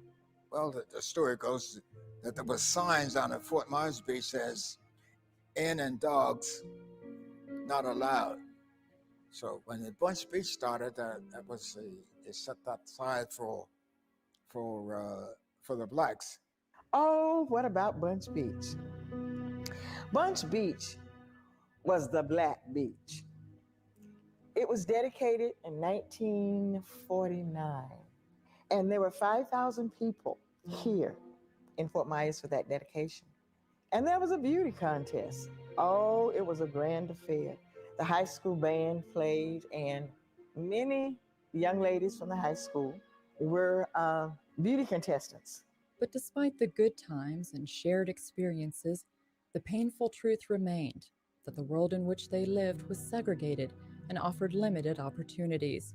People organized and began the long fight for equality. Why I had to be suffering like this? Why? I'm a human being, and I got a brain like everybody else, and I should be able to be accepted as a man and a human being, not just a black and white situation. These cards were dealt to you, so you tried to live with it, no matter what the situation. You didn't like it, but that's the way it was. So in order to survive, in order to live, you did what the people expected you to do if you didn't want to get into what they say was trouble. The Supreme Court passed the law that schools would be desegregated in 1954. They said they should be desegregated with all deliberate speed. And I think the schools were desegregated here around 1963 or 64, and that doesn't seem like all deliberate speed to me. It's not about taking a gallon of white milk and pouring in a cup of chocolate milk and a pint of lemonade and a bunch of tomato juice and making a mess. It's about taking some white linen and some black wool and some red silk and some yellow burlap and making a quilt. Now, from a distance, it looks beige. But when you get up on it, you can see that fine black wool. You can see that fine white linen. You can see all the things that make it work.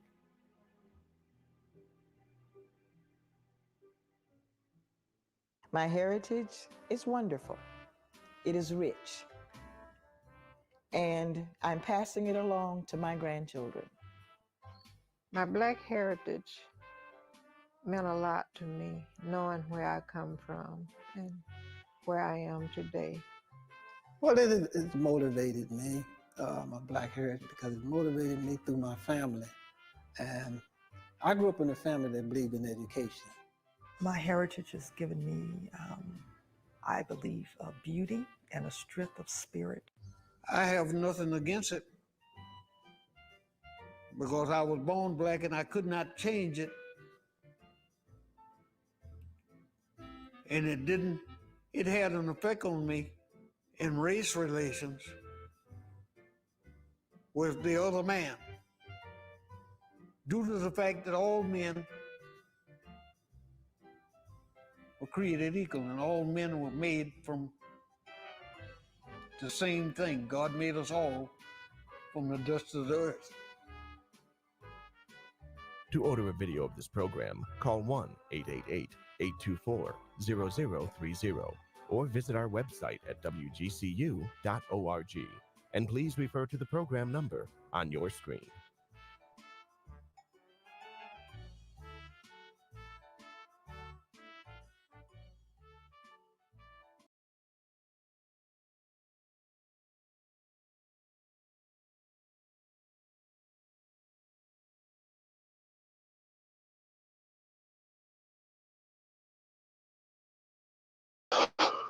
Yeah, man. Sheesh. That was really interesting. You know, it's always interesting how they only touched on the Creek thing, Seminole, creating, mixing with another tribe to create the Seminole and all this other runaway slave stuff, right? Which I think is really interesting when we know that people were displaced from the upper states and pushed down into the lower states. That's just a real thing. In a lot of these wars and stuff like that, from the 16, 17, 1800s, and not just from incursions of the Europeans. We know that the Europeans encountered different people at different times from 1619, for instance, right? But we were already, when I say we, us in the South were already dealing with, air quote, the Europeans at this particular time. So it's just really weird, man. It was just a few things in that video that stood out to me. Once again, like I said, they would say African American 1,000 times, and literally that lady that was narrating most of the video, doctor, I forgot her name. She was a doctor. She was like, "Yo, I kind of have mixed feelings about segregation or desegregation because once again, they wasn't segregated. It was just them." When we talk about 1800, when we look at the actual sheer numbers of Europeans here on this land, they have a number here, and they were a minority then. They hadn't came here at the particular time in the numbers they had came here in by 1800. Just want to point that out. So you wasn't desegregated. You wasn't segregated. You were the majority in Florida, just like you're the majority in Florida now.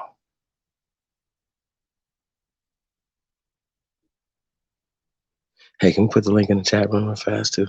I just wanted to point that out, y'all. Like, that doesn't make any sense. Like, when were we ever not the majority there? But what they have done is, once again, they have turned us into African Americans. What are they basing that off of? How is that legal?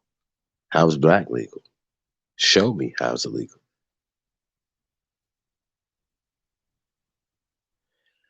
But they keep pushing this narrative on us. And once again, they push the social construct. Oh, that you guys are less than. Now you guys are working for this system. And they're calling this system the white man. When the white man doesn't have, I'm not saying that any of them didn't swindle their way into becoming landowners or swindle their way into becoming the municipality, people who run in certain things or calling certain shots, over the majority of the people there.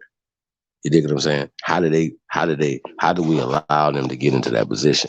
Once again, when you see the people were dealing with the church, they're dealing with these systems from the AME, you know what I'm saying? Just this whole system. And once again, they're teaching through the church, kindergarten, right? In the church, first grade in the church. It was interesting. They said they didn't have anything up past the sixth grade, right? Well, do you really need anything past the sixth grade? in an agricultural society.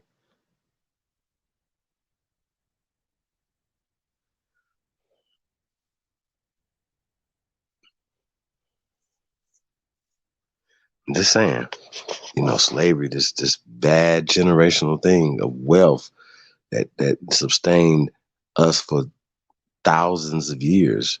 You dig what I'm saying? So, yeah, I wanted to know what's going on. Why, how is this possible? You understand what I'm saying? So that's how I look at it, you guys. It's just real weird, the things that they're saying. I see Zoe in the building. Piece of the Wolf God. What else we got in the building, man? Yeah, man, definitely. Appreciate you guys, man, tapping in. Shout out to Beast Mode, man. Appreciate that. Only Builders.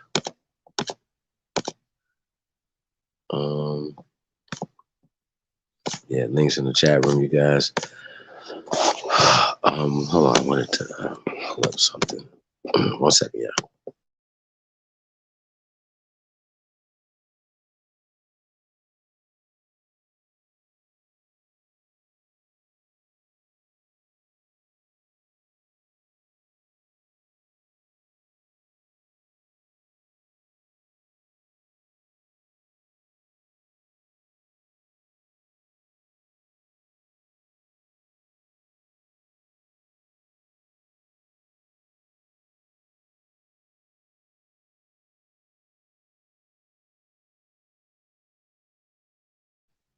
Yo, let's get a musical break, and then I want to come back with that Indianapolis article. I think it's really interesting. There's some nuggets up in there. You guys, we're talking about the state of Indiana. We're talking about, once again, you guys, you see, you think of Florida, you're like, okay, a lot of us were in the South. Okay, well, let's talk about some of these, Midwestern cities, or some of these cities are out west. Who was there first? Who built them? Who was there? Who was putting in the work to clear the path, right? Once again, as always, you're always going to find our ancestors there in every circumstance, in every situation, right? And even in the reconstruction or the rebuild over or the build on top of, after they flooded out the original cities that were there, they didn't just start flooding out cities in the 1920s. Late 1920s, the flood of 1928 and 29, they didn't just start doing that. This is a thing they have done all over America at different time periods. Once again, that's why they have over 80, damn near 90,000, I'm going to say this again, almost 90,000 dams here in America. Okay? Keep them in the back of your mind. 90,000 fucking dams. Okay? What are you doing? When we use those waterways as highways to trade and travel and to do the things that we do, it did here on this land, north, south, east, and west. So just keep that in the back of your mind. So, of course, them doing that, they're controlling commerce, acts of war. I can cut you guys' water off. Do you understand what I just said? You need water to live. You need water to grow things. So a lot of these droughts and the famines and things, they were planned, or flooding out people and displacing people to send them in other places was planned. So when you ask, where were these people at in the 1920s? Well, some of them were here, but not in the numbers that they're here today. So a lot of them came after the 1933, right? After World War I, and then after World War II. So going back to Whoopi Goldberg, and they're talking about these different immigrants who came here as refugees or whatever, not just the people from Afghanistan right now. Every war we took in refugees. Okay? Period. Just wanted to let you guys know that. So you're welcome, everybody that came to America. So peace to the guys, man. Appreciate you guys, man. Tapping in. What we got in here? Hey, we got some thread. his story, man. Let's get right to it. And we'll be right back with this story. Play a couple songs. Let's get to it. Yeah, truth can't be told, it gotta be realized. The truth can't be told, it gotta be realized. Freedom ain't free, it ain't legalized. Truth can't be told, it gotta be realized. Freedom ain't free, it ain't realized. Freedom ain't free, it ain't realized. Freedom ain't legalized. Realize, realize. Freedom ain't free, it ain't legalized. Real eyes, realize. Freedom ain't free, it ain't legalized. Real eyes, realize. Realize. Yeah, slavery was a long time ago. How? Same motherfuckers still here right now. Colonized on our land, they ahead of us. Changed our name so much, they scared of us. Children of the sun, y'all don't compare to us. Pale-faced people, this ain't y'all area.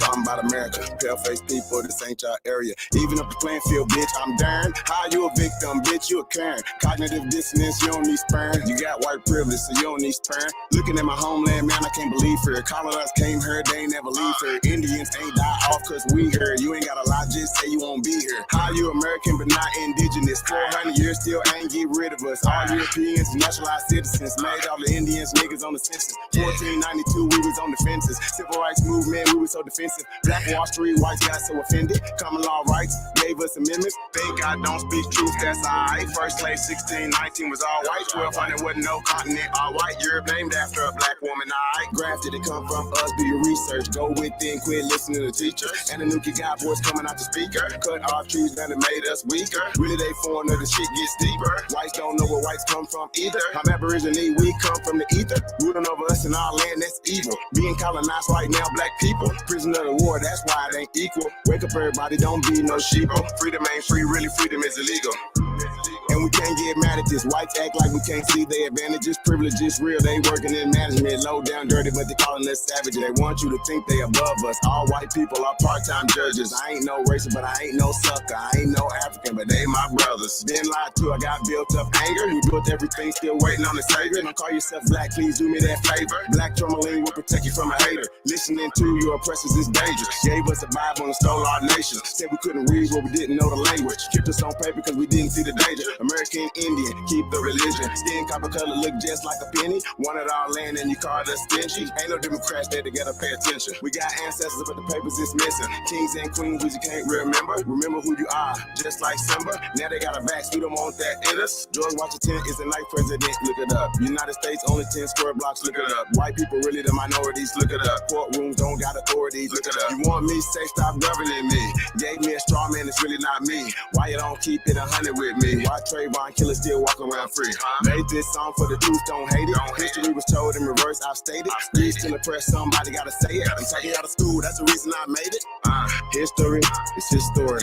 History, it's his story. History, it's his story. History, it's his story. That ain't my story. History, it's his story. It's his story. Probably ain't your story. History, it's his story. It's his story.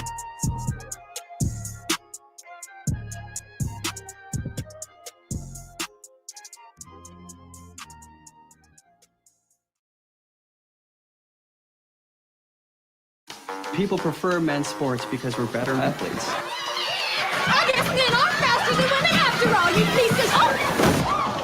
Nevertheless, she persisted!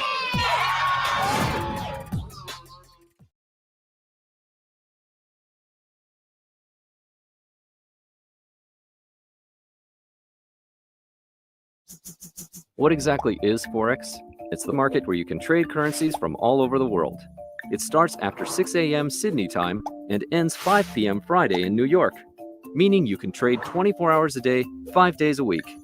With Forex.com, you can trade on your laptop, mobile, or PC, whenever and wherever you want.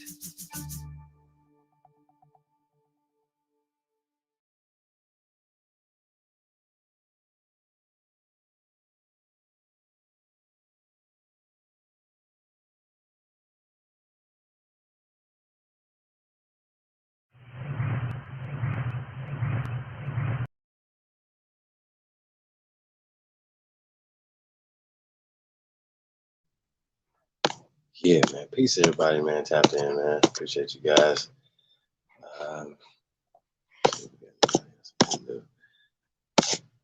Haru, the Duke of the Great Lakes, is in the building. Peace of God, man.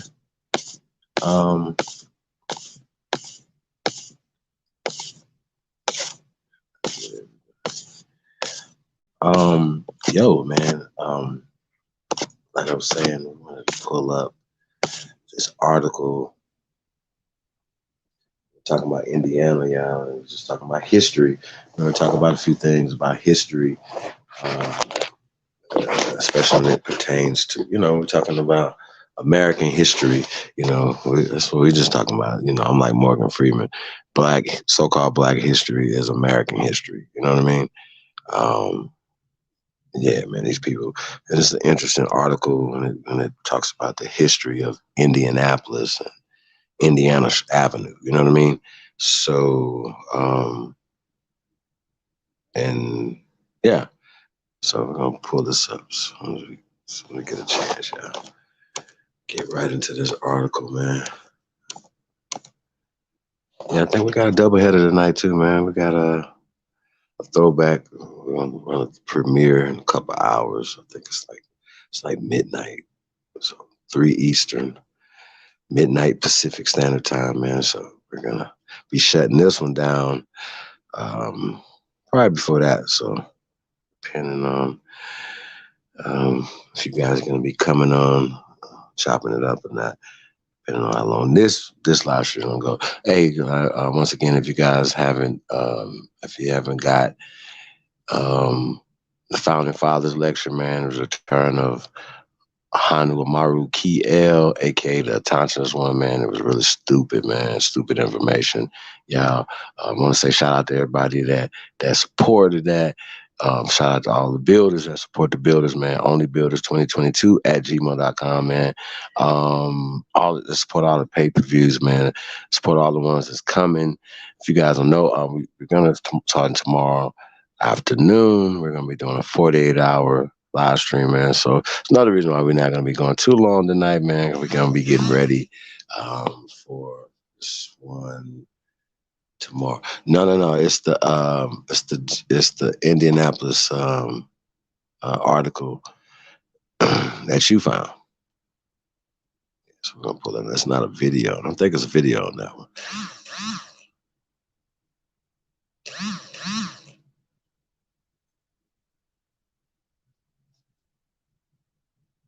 So yeah, it's that article, Indianapolis joint.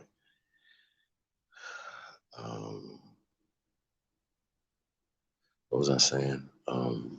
Yeah. Onlybuilders2022@gmail.com, yeah.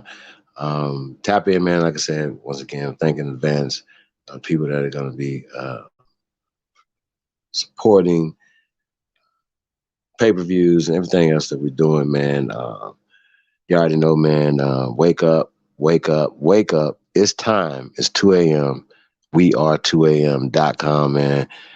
We are 2am.com, man. Go check out some exclusive Aborigine gear, man. You already know, man. It's the home of exclusive Chief Billy Goat, man. Get you some tucked up Billy, man. Get you some pressed gold. I don't debate. I teach. See how that work. Pyramid Stalker, the image. I mean, it's so much, man. We got so much drip. You already know, man, the Supreme Chief 1s and Supreme Chief 2s. And by the way, like I said, man, you guys get a down payment on the car. You know what I'm saying? When you purchase the Supreme Chief 2s. Now, it's just a joke, man, but absolutely, it's an investment, not just in that, but it's just the shoes that keep paying. So once again, man, we'll be talking about that when we launch the actual Supreme Chief 2s. So right now, the pre-order's out. Once again, you guys know, man, it's really not about the supplies. It's all about creating the demand or the brand. You understand what I'm saying? So that's what it's about. You know what I'm saying? So a lot of people might not understand that, but that's fine. But you have to set the bar for what you know your worth is. You know what I mean? So once again, we say support the real, support the only builders, man. We're the only builders. This group are the only builders, and once again, the challenge is for people to be building. So once again, people see us online and we be doing fries and roast and we're dropping a lot of information. I see, information hurts a lot of people's feelings. So there's a lot of people that love being ignorant or just stupid out here, which that's fine. But if you see somebody who has dedicated their lives to archaeology and linguistics and certain things or whatever, and that's just something that you're not with, stay in your goddamn lane and be quiet. You know what I'm saying? And just do what you do. If grandma's what you do or genealogy is what you do, stay in your fucking lane and be the best grandma, stalker or whatever the fuck y'all do. You know what I'm saying? Be the best Indian you could be. You know what I mean? But don't be mad at somebody else who's pushing another line. That should not be hurting you. You know what I mean? So I think that's a problem that I have with you guys, that you guys do that. So we're going to talk about this right here. It says Indiana Avenue, the ethnic cleansing of Black Indianapolis. Now, Indianapolis has consistently had their fingers in the cookie jar when it comes to despicable, degenerate acts of eugenesis. Okay, so we're not gonna go back and forth on that. This is a thing that they have been caught doing. You know what I'm saying? So when we talk about this, the state of Indiana, man, is one of the most what do they say? Racist. Backwards fucking states in the union. And you would think, well, damn, how's that happening? Well, it has happened. But once again, there's a reason for that. And this is not a 16, 17, 1800 thing. This is more of a, once again, after World War One, after World War Two, and the influx of German immigrants coming into America. I'm not about to play with y'all. Who had an agenda. Once again, it's like, if you start allowing all these Afghanistan people to come over here, right? And they just like, man, we just gonna start banging on they just chose a certain group that they have historical bad blood with. And let's just say, and then people of Indian descent, red dot Indians from India, okay, to Kamala Harris and people. You understand what I'm saying? Her people, right? Now, if that was to actually start happening here in America, right? Motherfuckers would be getting round up and put in Guantanamo Bay and getting sent the fuck up out of here. Do y'all understand what I'm saying? Now, if they couldn't get sent back to whatchamacallit, they would have to have some type of conversation where they can be getting sent to. Okay? And if nobody would take them, then eventually they're going to have to sit in intern camps or prisons or so on and so forth. This is world history. It didn't just happen here in America. It happened in Germany, you guys, in the 1940s. Nobody would take these people, so they had to keep them in a certain place. Okay? Same thing happened here in America at the same goddamn time to what they're calling the Asian people or the Japanese people. At that particular time, your ass could have been just mixed and been mistakenly, and your ass was put in these intern camps. But also, they also put us in these same camps. Okay? And when you talk about why did they give reparations, these are some of the things for the imprisonments of people for not long periods of time, like 400 years of imprisonment and things of that nature, right? You would think that would be pretty easy. Like, say, well, shit, if you kept some people for 200 years and change, right, and you got free labor off of them, then shouldn't you be able to recoup some goddamn money or something from that, right? You should be able to say, hey, what estate that you built this for, right? You should be able to recoup some money from that. If some crimes have happened to you, whatever, you should be able to get restitution for. We like to say restitution because, once again, how do you get reparations because you didn't get allowance? Okay? So let's get into this. It says this comes from Indie Voices, Wild Style, Partial. All right, Wild Style. Let's go. This article is really crazy, y'all. So just parental discretion is advised. Y'all see that's the Madam C.J. Walker Company. It says this is, so that's the Madam C.J. Walker Manufacturing Company. I want to say, yeah, America, America, America. Now, once again, I don't want to, y'all, I can't, I don't want to mistaken, what we're doing with this corporation, as well as co-signing anything that a fool like Biden or any other fool that sits in that office and does, some of the things that they're doing. I don't want us to be mistaken with that. So I'm going to tailor my hashtag from USA to America. Got it? So shout out to the American Madam CJ, the great, rest in paradise, the great Madam CJ Walker, y'all. And I had opportunities to read handwritten letters and, and this woman, air quote, who only had a third grade education, just her mindset. And, when you see Amway and a lot of these other multi-level corporations and businesses and stuff, they got a lot of their business acumens from the great Madam C.J. Walker. So I just want to put that out there. Right? So during its heyday, Indiana Avenue was the center of Black, right? Once again, Negro culture in Indianapolis. During the jazz era, legends like Duke Ellington, Cab, not too far.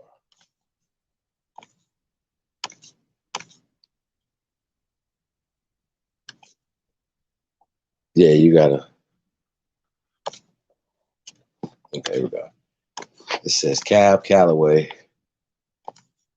Ella Fitzgerald played alongside locals like the Hampton Sisters and Wes Montgomery at the 30-plus clubs in the neighborhood. Damn, think about that, child. 30-plus clubs in the neighborhood. Quote, the Avenue was also home of the headquarters of Madam C.J. Walker's Majestic Theater and Hair Care Manufacturing Company. Prominent Black churches, Black newspapers, and Black-owned businesses, okay? Now, it was also the site of one of the first federal housing projects in America. Loki Field, right? Or we're just gonna go with Lockfield Gardens, which boasted indoor plumbing for all 748 units, shops, a school, and plenty of wide open green spaces for residents, right? It said when it opened in 1938, apparently in 1938, everybody didn't have these amenities in their homes, okay? So in 1938, even white, and once again, that concept, I reject the concept of white. So even pale immigrants who came from Europe, poor and dusty, would like to have lived in this project. And I submit that these projects were for them. How about that? But once again, these people who are writing this, they're giving their rendition of this, okay? So Indianapolis is basically called Niggapolis, okay? Indian and nigga are interchangeable. I'm not going to tell y'all that no more. So anytime you hear these terminology, you should just, in your mind, you should understand that. You should start conditioning your mind for this. America, America, America. Y'all got it? Let's go. So today, little of the original architecture and few of the original family homes remain, okay? It says, so what happened? It says Indiana Avenue began to decline as the mecca of Black culture in Indianapolis in the late 1950s. Interesting.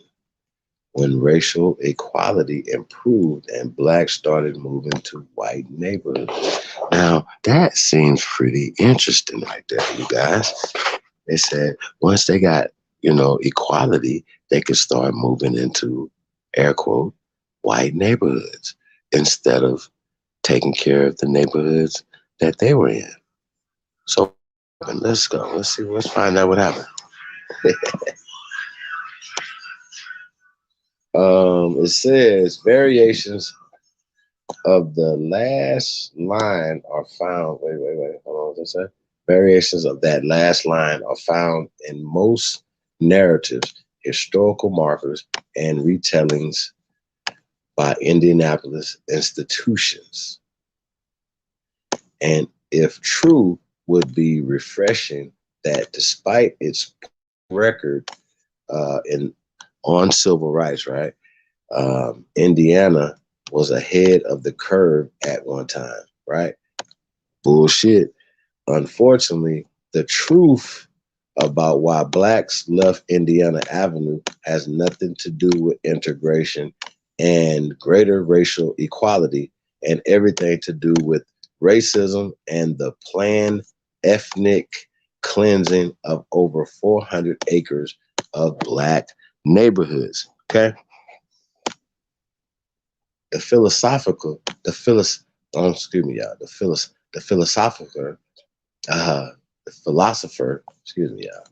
George, what's that? Santayana,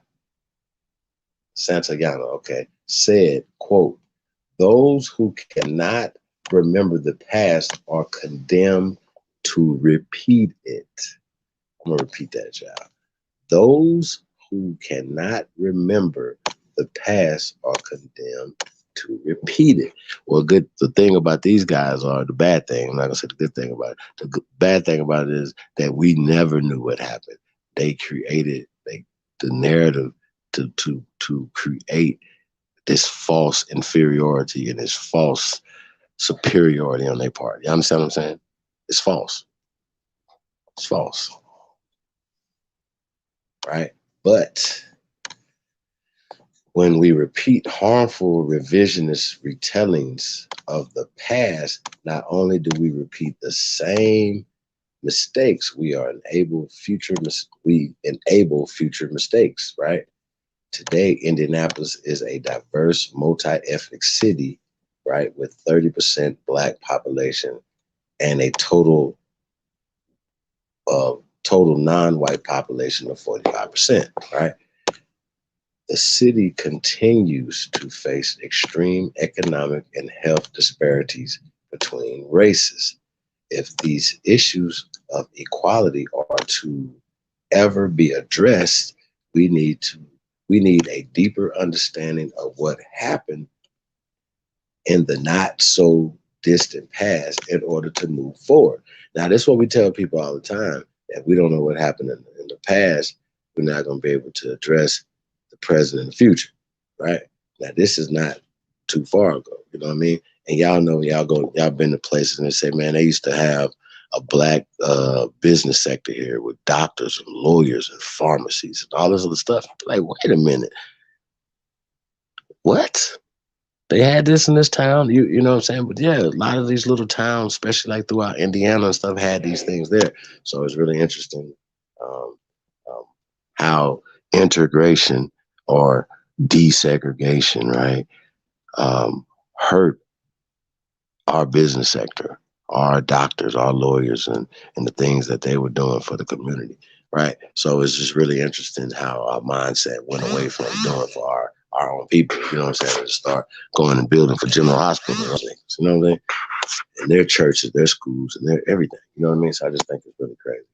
To understand and combat the inequalities in Indianapolis, we must learn more about what Indiana Avenue actually was, how it existed, and who really brought about its demise.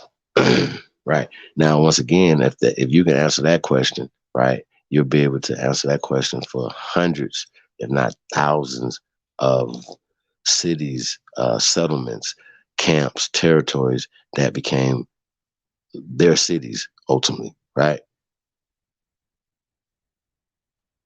So I just want to point that out. It says the rise of Indiana Avenue, right? So it says Indiana Avenue was as much a Black Wall Street, right, as it was an Indianapolis Harlem.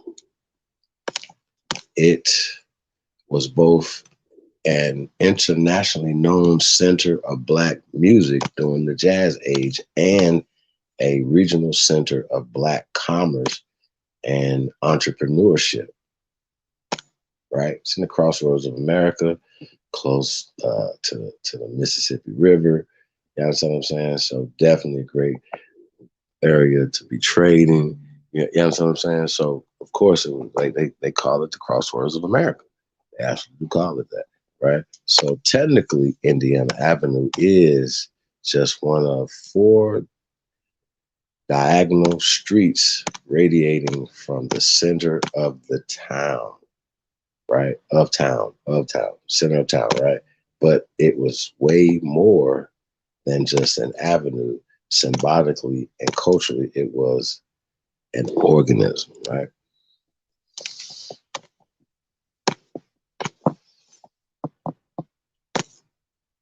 Let's keep going. So basically, they said it was the life's blood of this city. Says the avenue was a mile of businesses that catered to Aborigine residents, Black owned, right? Aborigine owned businesses, churches, bars, nightclubs, theaters, and homes. Indiana Avenue itself was surrounded by some 400 to 500 acres of Black neighborhoods. By the early 1900s, some of these neighborhoods went as far south as Washington Street and as far north as 16th Street. Quote, Indiana Avenue was more than a single neighborhood. It was a spine of a whole collection of Aborigine neighborhoods with a few pockets, check this out, with a few pockets of immigrant enclaves in the mixed, right? In the mix, right? They said a few pockets of immigrant enclaves in the mix. Now these immigrant enclaves, right? Each what it says, each neighborhood had its own homes, shops, churches, and infrastructure. While yes, white or pale European immigrants, I'm gonna say this again, right here. While yes, pale European immigrants also settled amidst Black residents. The city was merely a few decades old before Black leadership stepped up to develop a largely undeveloped area. In basic terms, the avenue and many surrounding Black neighborhoods weren't the product of a previous generation of European settlements left after a white flight. It was intentionally built by and for the Aborigine community. Shout out to them Craigs and them out there.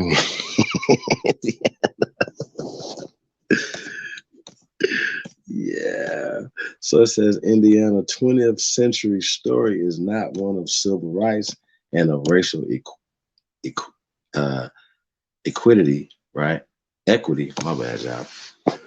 One of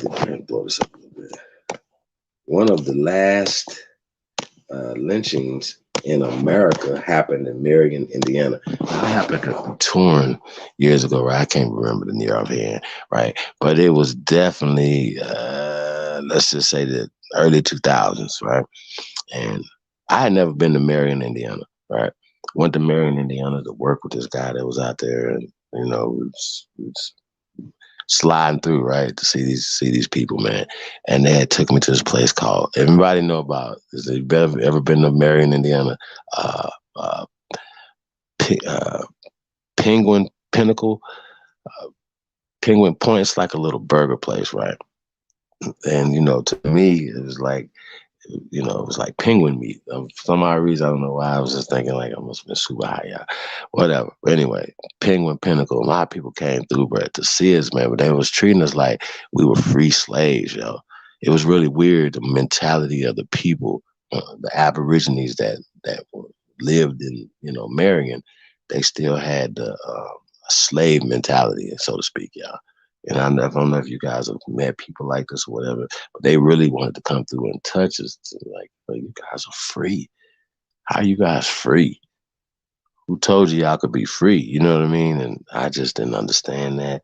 You know, and at the time, I was processing things different. You know what I'm saying? So that was really weird to me.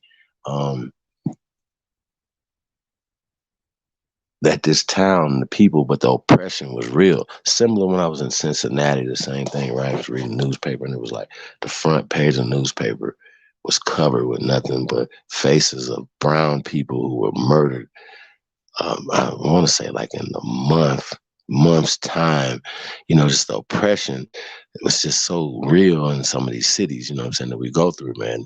And usually the people would accept, you know what I'm saying? But a lot of times, you know, you got people that would be kind of, you know, it's like the free slave syndrome, you know what I mean? Why you could be free and I can't be free type shit, you know what I mean? So, yo, man, you gotta be free.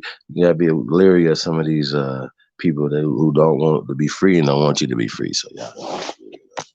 So just like, yo, it says, hold on, let's get back to this real fast, right? So it was talking about this lynching, last lynching in America. It said legal lynching, right? Because we know that's not true because lynchings have happened after this, but we're talking about legal lynching, right? Which I think is interesting. When they say that, if it's legal, right, they hang people, you know, as penance, as punishment, right? So, you know, I just don't understand when y'all say that. Once again, it's like the 3/5 human clause. They like to say stuff to keep you afraid, keep you under them. You understand what I'm saying? But let's get back to this. And once again, that's why the people in Marion, the Aborigines in Marion had this this mentality, right? Because this is the mentality that they're taught in school, church, so on and so forth, that you're supposed to walk with your fucking head down. You're supposed to be a fucking slave in a state that didn't supposed to have slavery, like Indiana. So I just want to put that out there, right? It says the last lynching in America happened in Marion, Indiana, right? And the Indiana Ku Klux Klan boasted, right? I see how they just didn't break that down. They just went right from that to the Ku Klux Klan boasting having over 250,000 members at the height of its mainstream popularity in the 20s.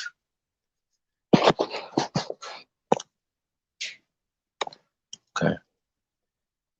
That 1920s membership roll included the governor, mayor of Indianapolis, over half the elected members of Indiana General Assembly, and many other high-ranking local and state officials. Think about that, y'all. Hold on a second.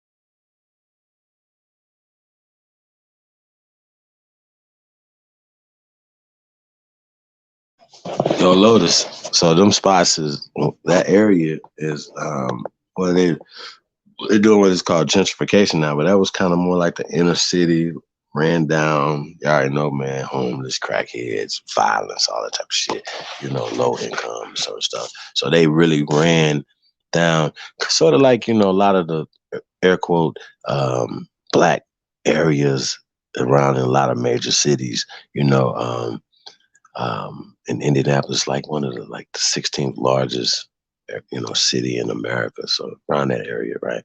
So It's a major city.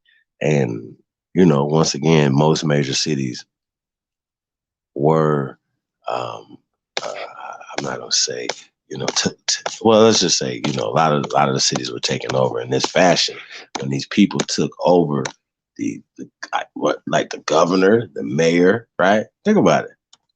The whole General Assembly. Do they still hold a lot of these spots?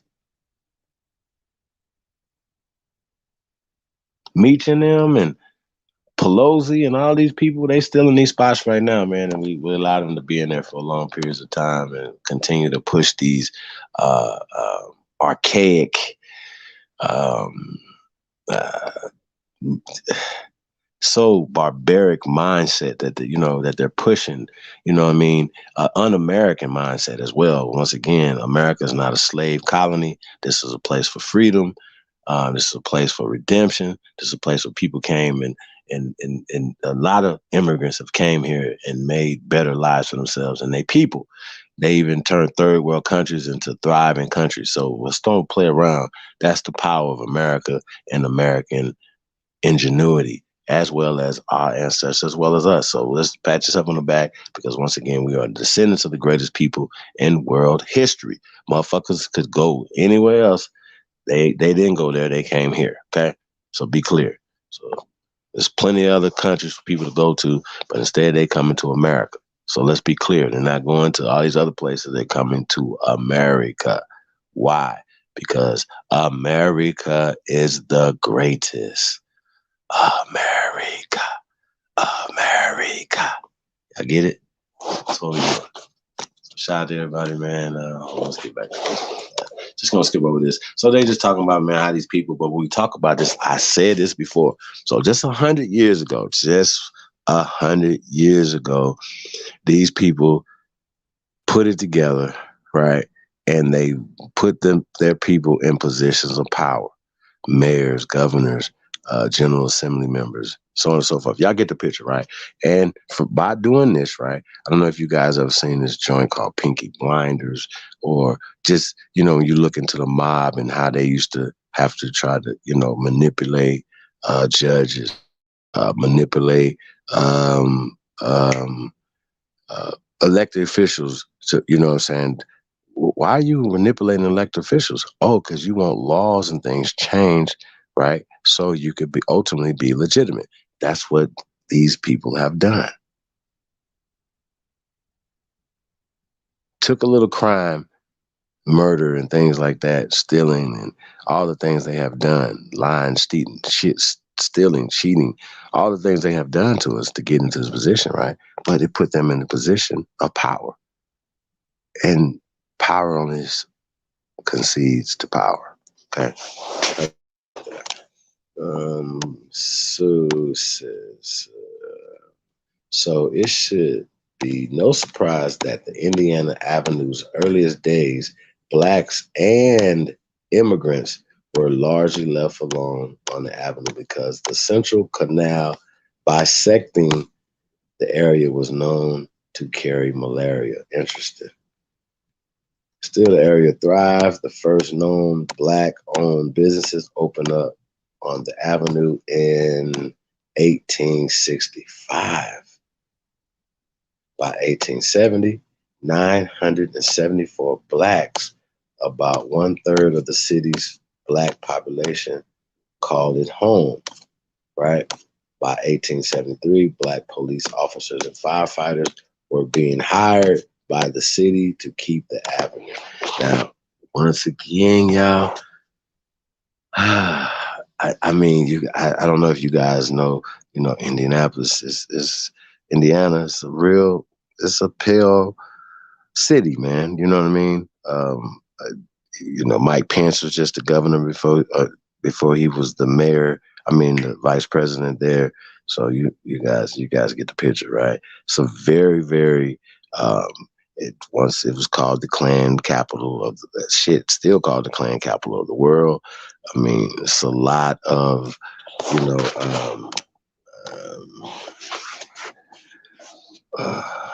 Grand Wizard type shit going on in the state, right? A lot of clandestine, a lot of good old boy and type stuff goes on in this state, right? So just letting you guys know. So this, but at one point in time, like I said, 100 years ago, right, things could have went the other direction. Y'all understand what I'm saying? If I don't know if we would have been thinking a little bit more like Rufus Buck, then a lot less like Martin Luther King and those guys, Bayner Rustin and them. You know what I mean? Literally turning the other cheek over. You know what I mean? So that's what I'm saying. So it says, yeah, I think that's crazy right there. Hey, big dog, what's up, bro? How you doing, man? Good, falling back, listening in, man. Man, appreciate you tapping in, man. Hey, man, anything that you heard that's interesting, you know, from any of the videos that we played so far, any stuff that I'm dropping right now, anything, man, anything you want to comment on, just let me know, bro. I got you, brother. I'm here. Like I said, the whole thing was interesting. You know, it goes to show how much our people believed in this system. You know, that's what I seen from a lot of those videos. You know what I mean? We were self-sufficient, but we still had a trust in the system. Mm-hmm. You know, to now, where very little trust in the system. But a few of us are still trying to act like it's faith in the system. You got it, brother. Yeah, I mean, yo, shout out to Shannon Porter in the building. Peace, Empress. Yo, man, I just, once again, it's a tough one, man. It's super tough, man, because we know that something happened. And as you guys seen, at some point, once after 1950, when they was like, hey, you guys can start playing basketball with us. Hey, you guys can start coming to our schools. You know, right? The funding went to their schools. And so people, of course, naturally going to want to go where the better water fountains are. These water fountains, cold water is coming out of these water fountains. Hot ass water is coming out of this water fountain, right? Cold water is coming out of this water fountain. This is a better water fountain. Now, when they were doing the white and colored, they were coming out of the same thing, same water fountains. See what I'm saying? If they would have switched up the signs, colored for one and white another, it would have still been the same mindset. Why are y'all putting us over here? You understand what I'm saying? Just because somebody told you, you got to sit over here. You got to sit on this side of the bus. Well, I want to sit over here with you guys. See what I'm saying? If they told you that you could have sit in the front of the bus and they got to sit in the back of the bus. So once again, it's always the gaslighting, is always the propaganda, is always them programming weakness. Hey, we supposed to be less than. This is the man. This is the exploitation. This is the programming, you guys. And this is what we're talking about. In order to beat this, right, it's hard, man, because once again, a lot of people go to sleep and get their ass kicked by these people because you sit around and you watch movies. You watch The Birth of a Nation. You internalize all this losery while speaking the language of death, while speaking the language of losery. Do y'all understand? This is all psychological warfare. If there's one thing, if not just obviously the Aboriginal stuff or whatever, but the psychological damage, being able to repair that, the psychological damage, and giving us the weapons to defend ourselves against it. Once again, it's mantras, it's certain things. So when your ass go to sleep, you're not going to fall asleep and get your ass hung and lynched and whipped by some skinny ass, what's that cracker name? Ran in the church, that little Dylan Roof ass little cracker. You understand what I'm saying? Y'all won't be walking around with your head down, afraid of everybody. That is a planned thing. Okay? The hyena has taught, the mice have taught the mighty ones that they are less than. That's what has happened, brother. So that's what has happened to us. I'm telling you. This bullshit. Oh, just like Morgan Freeman, how he was when he was kidding that Mike Wallace with his punk ass. Mike Wallace, he was like, do you have a white dad? He was like, well, I'm Jewish. Motherfucker. Where's your yarmulke at then? What is you talking about? You the J word. Yeah, I said it again. Y'all know why I'm saying this, right? Because once again, nigga. They'll be like, they'll fund all that, but they'll be like, well, we can't say it. It's just the N word. Well, I don't even want y'all to say the fucking N word. Just say nigga, right? Matter of fact, put a on there, because that's really how you feel, right?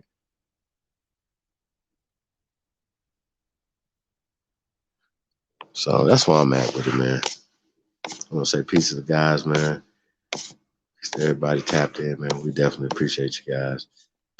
Where we at here? Okay. Still there. Okay, so we down here where the police and firemen were hired by the city. But once again, though, how do we allow these people to get in charge of the municipalities? That's what we have to research. Once again, if we have the voting blocks and we have, you know what I'm saying? We have these things in voting, then why aren't we flexing that more when it comes to the social, the political, as well as the economic side of things, right? Why? Why aren't we using that to our advantage? Oh, once again, we don't know how to be on code with Whoopi Goldberg. No matter what report, The View, I don't watch The View. I don't give a damn about her being on The View. It's about time for her to go from that motherfucker anyway, right? Like, Whoopi, why are you still there? However, I'm going to still support her freedom of speech, her freedom of truth. I need some clarity on what the fuck Whoopi Goldberg said. That is so wrong. What did she say? She was, if she's confused about something, well, then I think Steven Spielberg, her friend, should be able to explain to her what the fuck she said wrong. I would like some J-word people to get on television and come on this show and explain to us what the fuck Whoopi Goldberg had to apologize for, that Vlad didn't have to apologize for. Once again, the cancellation of Vlad is still in effect. The cancellation of Dwayne and Gabrielle Union Wade is still in fucking effect as well. You know what I'm saying? Anybody that's against our people, Stephen A. Smith, the cancellation of Stephen A. Smith is still in effect. If you guys have heard, Gucci should still be on the motherfucking chopping block, y'all. And anybody else that looks like Gucci should be on the chopping block. Just letting y'all know. So I don't know if I didn't catch the memo. Somebody probably like taking the hat off their head, like, ooh, yeah. Right? I think Gloria Vanderbilt is still on the chopping block. It's a lot of people that's still on the chopping block, okay? British Knight. Shit. Yeah, they get the memo, I guess. Says, all right. Says, September police. It says in 1910, same time that they came up with the white Slav law, right? The one that R. Kelly got convicted of, the Mann Act, right? You remember that? That was in 1910. Where it said the Avenue's most famous resident arrived. Huh? Who was that? 1910. Right? That year, Madam C.J. Walker relocated her business to the Avenue and utilized local talent and labor and leadership to quickly build a worldwide business empire. Now, what is interesting, she utilized local talent and labor and leadership to quickly build a worldwide business empire. At the time of her death in 1919, she was considered the wealthiest self-made woman of any race in America, with a manufacturing operation that lasted 70 years. Walker raised funds to build Black Branch of the YMCA on Senate Avenue and began development of the Walker building, sometimes called the Walker Theater. It is 4-story multi-use building that I've been there too, you guys. Play some other shit there. It's pretty dope. It's a 4-story multi-use building, right? So once again, she used local talent of labor, right? Once again, she used people to build, as well as obviously the business. If you guys know about Madam C.J. Walker, they said that the women that were working with her were making more money than the average man, just any color in general. So I just want to point that out, you guys.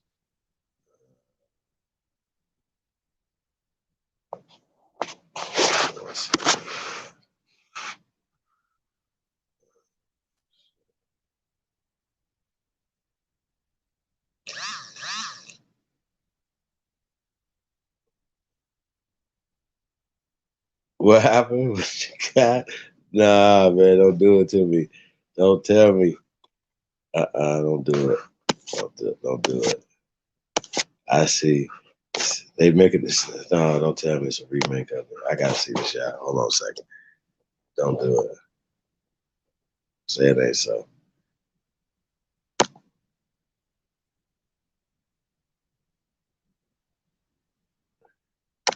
So Taraji P. Hold on, y'all. Let's see what's going on here. He said the Color Purple movie musical adaptation cast Taraji P. as Suge. All right, man, y'all gonna get y'all some Taraji PP. Hell no. All right. I hate it anyway. Still, Taraji. I don't care if you should, Avery, and none of that madness. Just want to let y'all know it's tomfoolery.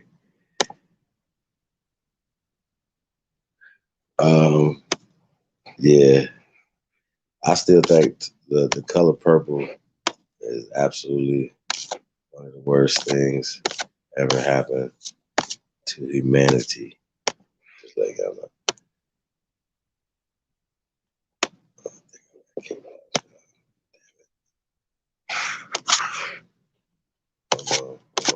on. All right, I'm back. Damn. Taraji gonna be Suge Avery, huh? Damn it. I wonder who's playing Whoopi's part. I'm still tripping on that, man. I'm gonna have to like I said, y'all, we're gonna have to do a whole bill on that. Probably later on tomorrow or something, man. I know Lotus coming in with a flat earth tomorrow. No flat earth what'd you say? No mountains on flat earth, something like that. I think that's what you said. So yeah, man. So check this out though, right? I thought this was interesting too when I was reading this, right? It says, we talk about the 4-story multi-use building that housed the world headquarters of Madam C.J. Walker Manufacturing Company, a beauty school and salon, a ballroom, an auditorium/movie theater, a drugstore, a coffee shop, and professional offices. The theater, still standing today, incorporated. Check this out, y'all. Check this out. The theater, still standing today, incorporated African, Egyptian, and Moorish designs, and is one of the few remaining African Art Deco buildings in the United States. Now, it's interesting that, Madam C.J. Walker and them didn't design the building with any of this African or what did they say? Egyptian or Moorish, architecture or whatever. So it says, so Madam Walker wasn't the first or last to commission great new buildings for Black commerce and culture. By 1867, Second Baptist built its new church on West Michigan Avenue by Bethel, right? Y'all remember them? Bethel, which was not African, it was Negro Methodist Episcopal, right? 3 stories church on West Vermont in 1869. Both congregations remained their original locations for over 100 years. And long after the surrounding neighborhood disappeared, the Colored Knights of Fetus, we'll go with that, built their 3-story Grand Lodge on Senate in 1910, and many more businesses and organizations built their own buildings in the surrounding Black neighborhoods. Business was booming, but it was the residents of Indiana Avenue who added the most valued elements of all: housing stock, community leadership, and the potential for multi-generational wealth. Okay.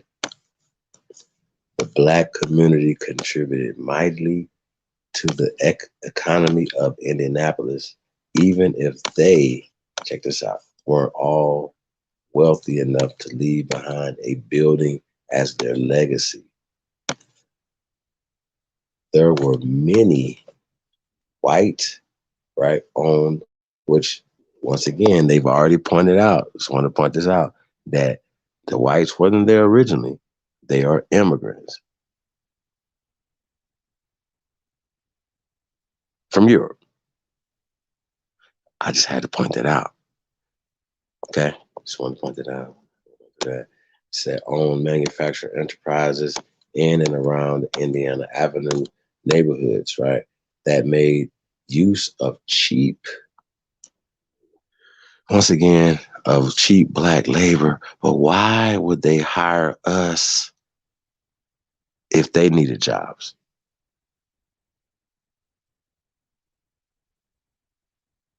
Just saying.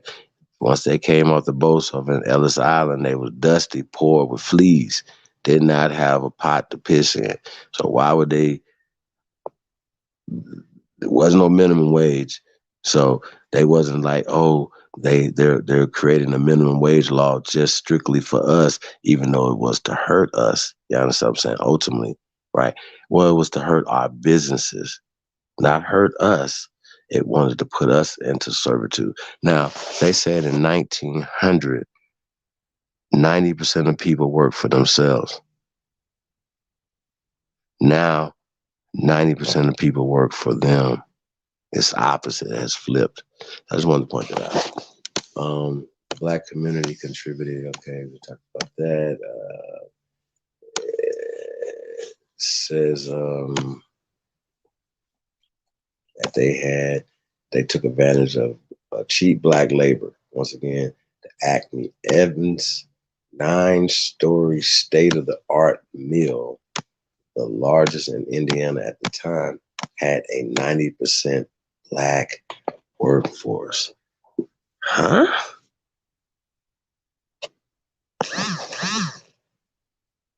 Make it make sense, y'all.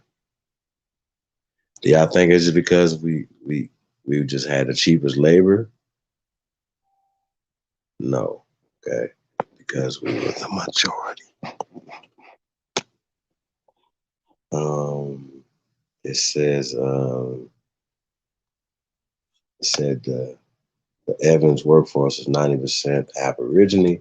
Then there was the King and Company, one of the largest meat packing companies in the world, Craig, with an industrial complex straddling the White River that employed 500 Aborigine workers by 1945.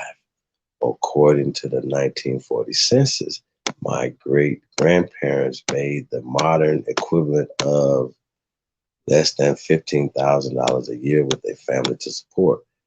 which appears to be the norm at the time, which $15,000 a year at that particular time probably was pretty good, y'all. Okay, so I just want to point that out. Big Dog, what you think about this, brother? Now, this is definitely before your time, but you definitely heard a lot of stories, from our parents and their parents' era of talking about this era right here, brother. What do you think about this? Did you know this about Indianapolis, brother? No, I didn't. I when you mentioned it earlier, I kind of knew about it, but I thought it was Stone Mountain, Georgia, was the Klan's place. But it was Indianapolis. Then they moved it to Stone Mountain, Georgia. But from what it sounds like to me, it was self-employed people or business owners, black business owners back then. So how could it be slavery when it's business owners and self-employed, our people? Got me? Yeah, and then you got to understand, a lot of these people came from the South. They migrated to this area, you know what I'm saying? Because things are going to, into the industrial age now, as opposed to just being agriculture. But still to this day, Illinois, Indiana are still large farm territories. So we're not talking about a farming community. We're talking about shops and, more of a modern city as opposed to a rural city. You understand my point? So we left agricultural back, stronghold to go build essentially their modern cities. You know what I mean? So, like they were saying about that one building, that one company that had 90% of Aborigine employees. You dig what I'm saying? Why would you have to have that many employees in your business? Why? Because you did not have the bodies, the sheer numbers of people to do it. Now, after 1945, another war has happened. Now is another influx of millions of immigrants coming into America.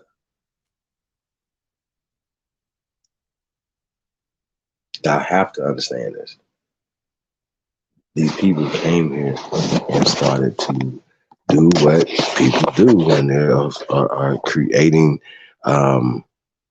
competition, and you know what I mean. Like we talk about the NFL. If you guys know about the NFL, it started 101 years ago, right? Maybe 101, 102 years now, right? These people, the first teams, were owned and coached and starred American Aborigines. Did you guys know this? We're going to have to do a build on the sports, and we're going to talk about that during this historical month, so to speak. You know what I'm saying? Because once again, we make history every month, but we wanted to definitely, focus on air quote Black History Month or whatever, because a lot of our people are paying attention during this time period, and people do become awakened during this time period. I remember All-Star Weekend, which is in February. It's coming up soon as well, in a couple of weeks. In Cleveland, by the way. But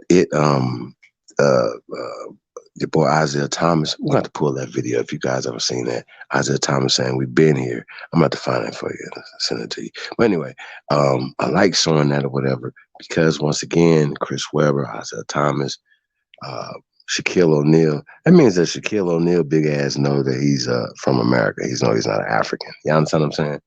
That he knows he's from here, even though There must be some type of this is a known secret now. This is a known secret. Everybody knows this, from LeBron James to Michael Jordan to Shaquille O'Neal. I can't think of nobody that doesn't know this at this point. I'm gonna say shout out to Kevin Gates. You know what I mean? I don't know nobody that doesn't know this. Oprah Winfrey knows this. Everybody knows this. That we are attached to this now. A lot of people are confused when it comes to the Native American things and Indian things. They think that, they like the lady that was the doctor that was speaking in that thing. She was talking about mixed with this and this. Like, yo, bro, they're mixed. We're full-blooded. Okay, stop with the bullshit, right? Your tribe is your actual bloodlines, your family, it's your people. It's not no made-up ass dolls rolls and nothing like that. It's none of this Seminole shit, Geechee, Gullah, Choctaw, Blackfoot. Stop the bullshit, okay? It's dumb. But once again, they keep pushing it. And I always thought that when I was like, Blackfoot? What the fuck is that? Like, I was a kid, like, yo, what the fuck? What's a Blackfoot? Like, I couldn't understand it, y'all. I never could wrap my little brain around it. And as I got older and figured out shit, you know what I'm saying? It just didn't make any sense. So when I say I'm a renegade, I've been a renegade for a long time. And not just because it's a fad for some of you motherfuckers. This is a lifestyle for me. I just need y'all to know that. So this is not a movement. This is a lifestyle for a lot of us. We live this. We've been living this 20 plus 30 some years. So some of us is a lifestyle. It's always been our lifestyle. Even when, they tried to mix X-Clan and Africa and all this other stuff. It's just like, we still rooted here in our culture. You know what I mean? And so when they talk about, what's your culture? That's a dumb. American culture is what they're calling Black culture, okay? Or Egyptian culture or Moorish culture. This is nigga culture, okay? I like to say nigga culture, okay? There's a reason for that as well. So I just want to say shout out to all my Nijis out there, man. Hey, man, press go if you truly descend from the greatest human beings in world history. And if you can, like, share, subscribe, man. Support the real, man. You already know, man. Take the dollar challenge, man. onlybuilders2022@gmail.com. Man, if y'all haven't tapped into any of these pay-per-views, man, tap in, man. But also, that Founding Fathers, man, 8 hours of gas, man. Once again, y'all already know, man. We won't do nothing but drop nothing but heat rocks, nothing but asteroids over here, man. So I just want to let y'all know, man. Tap in, man. You will not be disappointed in any of these pay-per-views, man. So I want to say shout out to all my comrades, man. Appreciate you guys, man. All the work that you guys do. Yeah, man. Shout out to Don Ross in the building, man. Peace to the guy, man. Yeah, man, we at him, man. Keep putting it up. Putting these numbers up, man. I see Brown Wolf in the building. Peace to the God, man. Copper Tone following our heritage apparel. Yeah, man. He said a remake of Color Purple or Purple Rain would be better. That's a fact. Who would play Prince, though, y'all? That'd be an interesting cast. Khalil, what it do? Yeah, that would be an interesting one, man. Who can they cast for Prince, y'all? Let me see. What's his name? Money Mike could play Prince.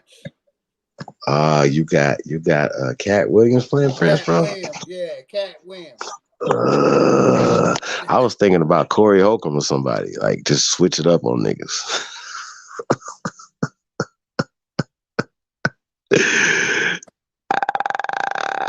Motherfucking Slink Johnson. You know what I'm saying? Hell no. Y'all gonna be like, Chief, you playing? Nah, put a jerk curl and some high heels on them niggas, man. Get them niggas out there. Shout out to Corey Holcomb, man. Shout out to Slink. Just jokes, y'all. But no, just seriously though, the seriousness of it, man. It's just the seriousness of it. You know, it's a lot going on, man. They really ganked us. They really robbed us of our history, of our knowledge of self. of everything with all this word spells and these trickeries and all these other things. Oh man, hey man, will somebody tell brother Reggie to stop being so scary, man? What is wrong with you, Reggie? I guess I was over there earlier, man. He really acts like I am like, it's like, it's like you can't ignore this big 800-pound gorilla beating on his chest over here, dog. What is y'all doing? Like he really was tripping. He ain't like he don't know. I have interviewed this fool about his Black City plan and spoke to him plenty of times, right? But the reason why I'm bringing this fool up, right, because now he has this new thing, right? He has talked to Phoenix Moon, weird ass, right? And now they have this whole little formula now that they don't want to speak to anybody unless they can show you. They start asking you about your parents and your grandparents' names and all this dumbass shit. Hey Reggie, you need to set your agent ass the fuck up, nigga. Stop asking people about their people as if then they turn around and be like, well, after these people prove that they're people from here, then turn around and be like, well, Rob Bourne just showed you some people that came here from Africa, as if those are our people. So you guys cannot win with these people. If you show them your whole fucking family tree, they're going to have something to say that you didn't take your DNA test that links you back to fucking Africa. Because that's the only way Reggie White ass is going to be linked to Africa is through some goddamn spit in a spit tube, you dumbass nigga.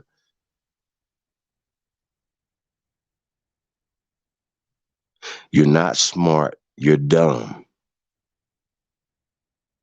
And I will smoke you just like I've been smoking your dumb ass. So now, bro, that's disrespectful, man. When a man speaking to you, man, you speak back, you little weak ass.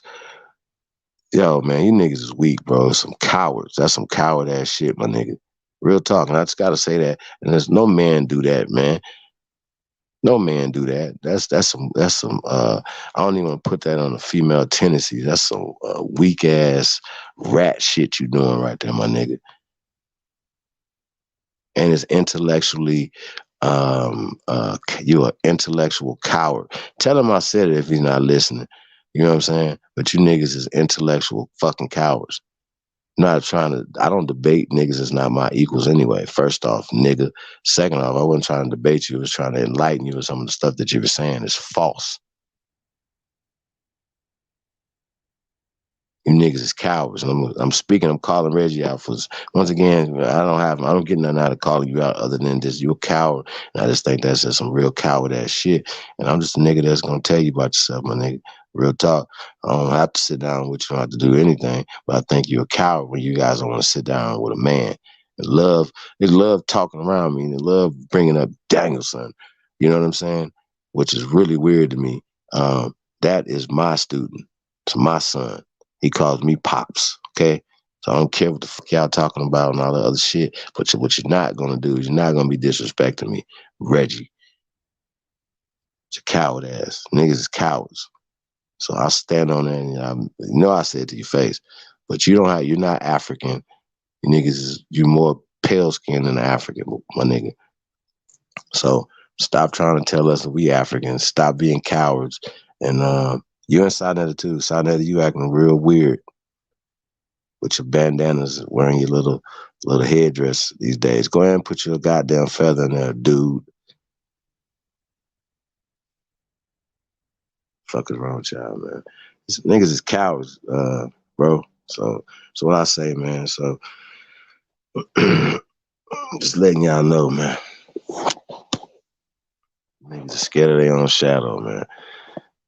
So yeah, man. So I just wanted to point that out, bro. That's some real coward ass shit you doing, that you niggas are doing.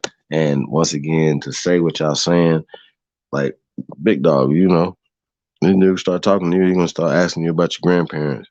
Then do you know who your great grandparents are? And you could tell them their name and tell them where they from and everything. Well, what about your great great grandparents? Bitch, what are you talking about? Why are you asking anybody about their grandparents? What the fuck does that got to do with us saying that we're from here? and having the proof of it and not having no proof that we or you are from the continent of Africa.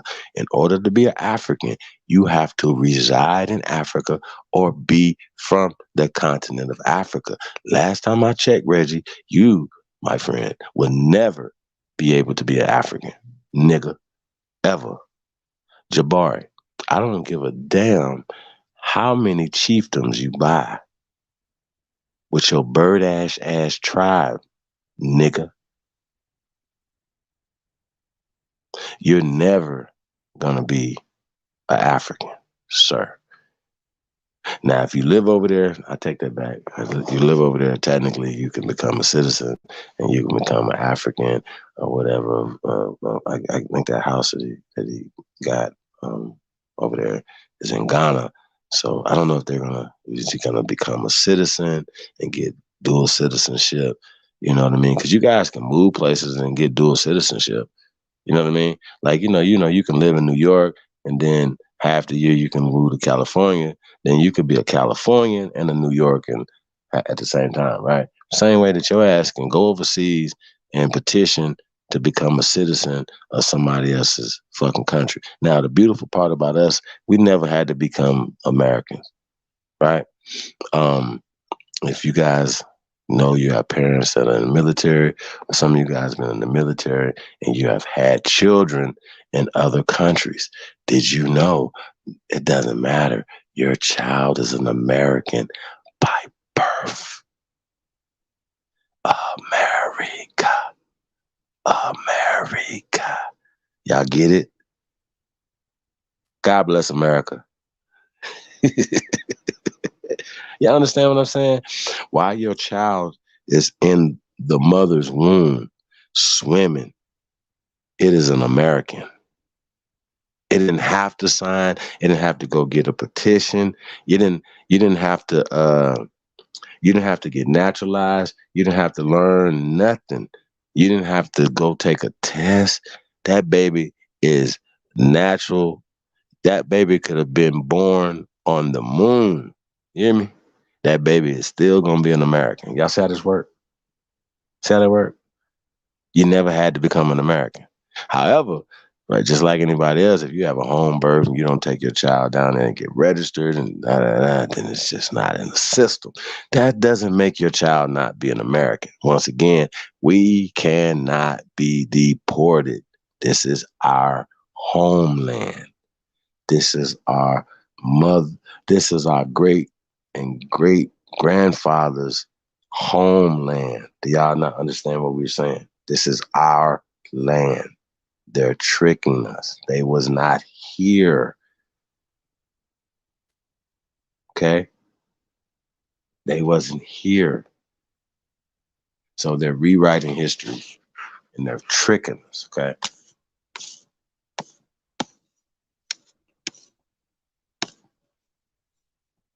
Yeah, man. He said, yeah, I don't know about that. That Cat Williams, though. Baby Sinbad. Oh, shit. I'm with Yeah, you, bro. man. None of us have never been deported. I'm with you. We can't. And We all go the to we dirt go to niggas prison. We don't undid. get deported. Yeah, all the dirt niggas undid. Where you gonna go? Exactly. I already know, bro. I'm with you. They don't even send niggas to Liberia. Be like, man, listen, y'all got to go to Liberia. You know what I'm saying? They For don't even 7 send niggas to years. Mexico, let alone Liberia.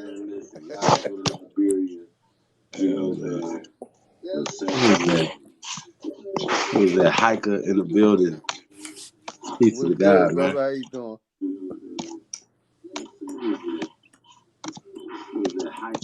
Let me mute.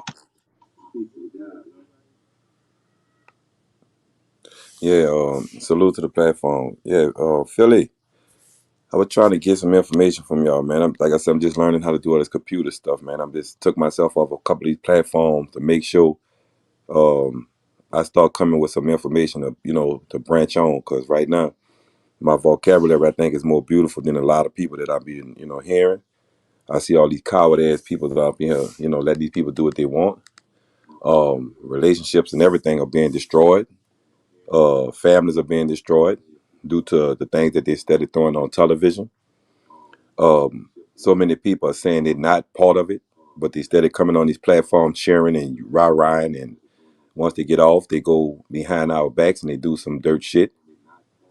And like I said, bro, I call myself to calm down, but man, it's say, bro, they actually in hotels right now teaching people that's coming from different places, whatever city they give them, they teaching them what style, what lingo, what clothes, and putting them in there. But then I stumbled up on them trying to pass a bill somewhere in one of these cities or states called 666, and it's gonna give the legal right for them to be able to lynch people.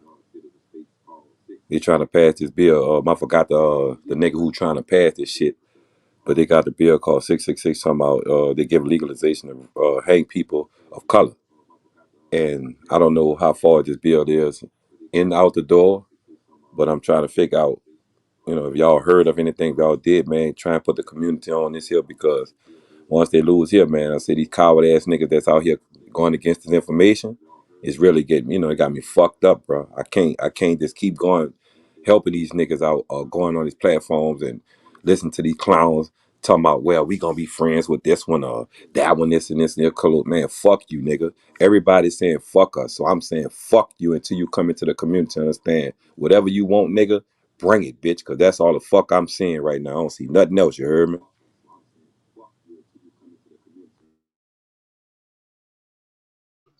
Yeah, man, absolutely. I mean, once again, bro, we gotta.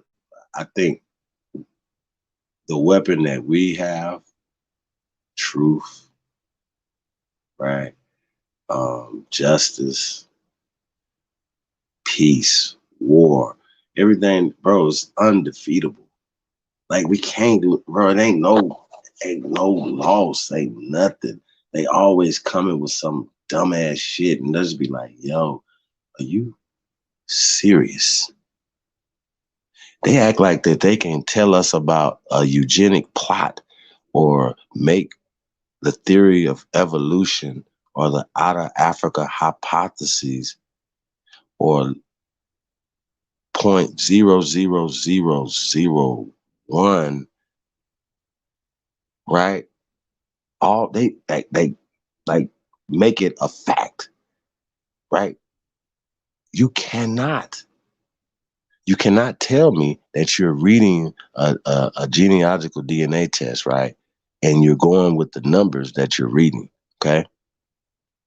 You can't. If you're saying that you are, then that means that you're going to throw away the results that you're getting because you know that they're coming from something that is less than 0% accurate. There's no more conversation after that. There's no getting in anybody's tribe from an genealogical DNA test, right? There's nothing coming from it. Now, they like to, what I want to say. Think about this from this perspective, right?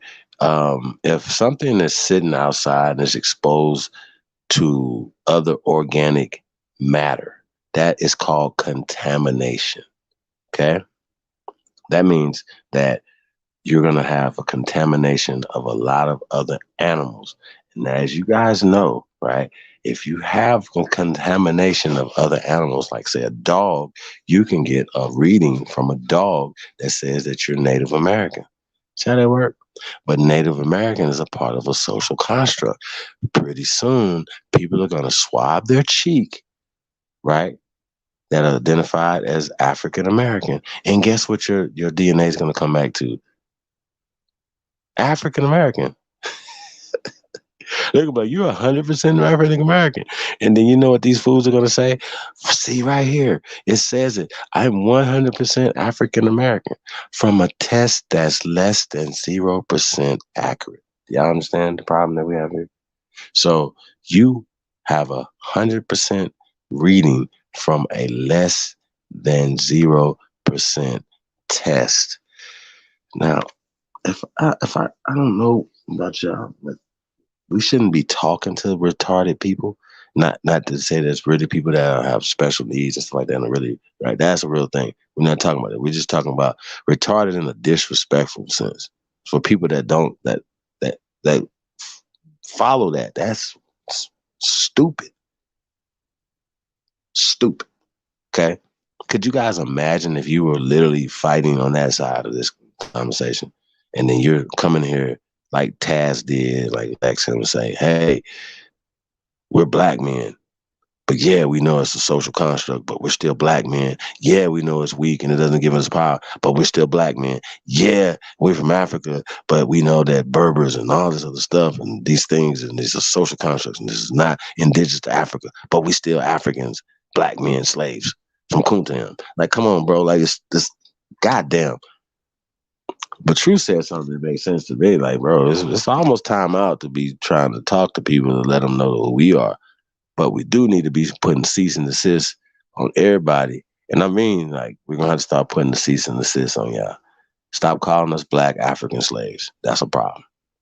You can go call yourself that, go call your people that, and you go disrespect your people. But when you're disrespecting us, that's illegal. I don't know why nobody don't understand that.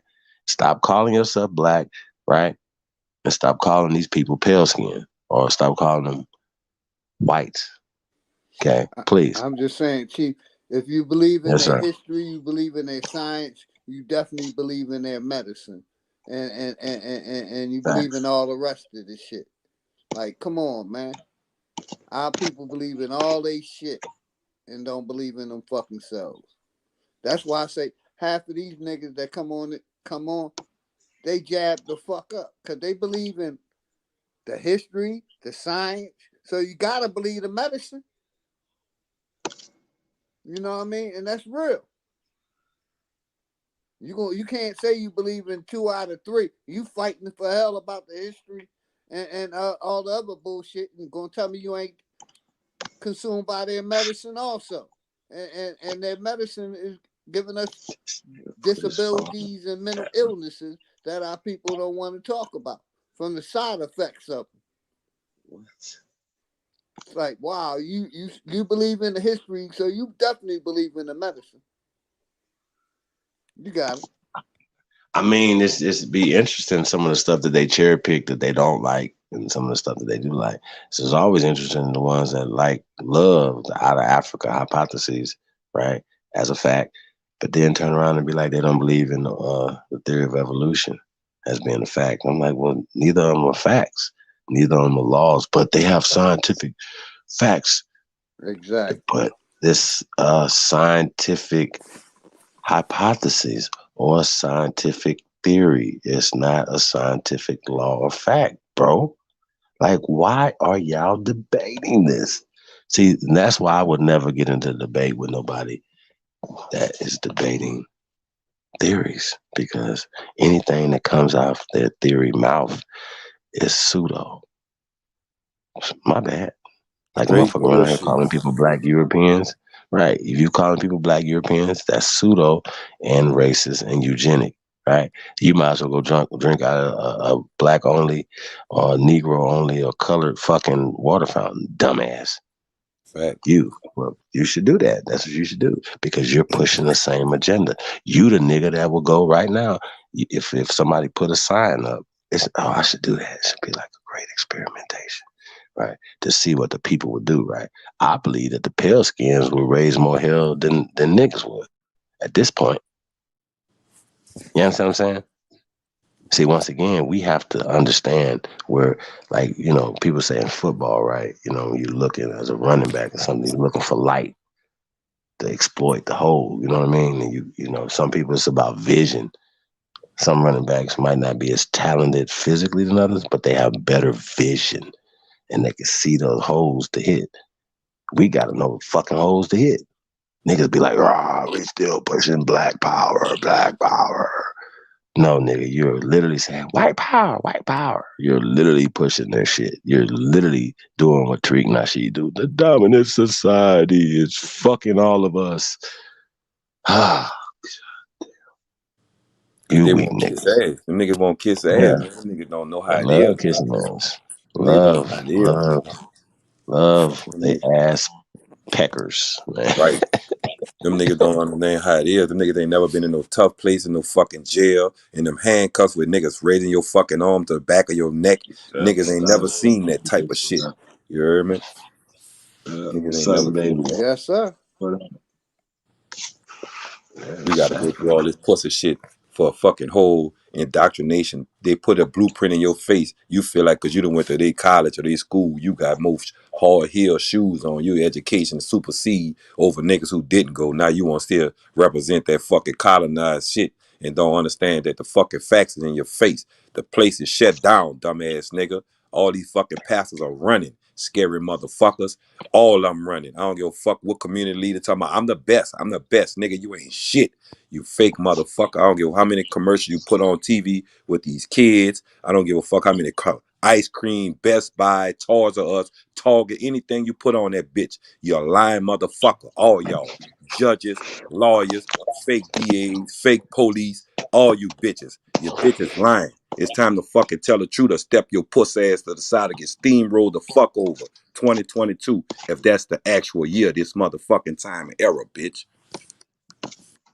Fuck these niggas.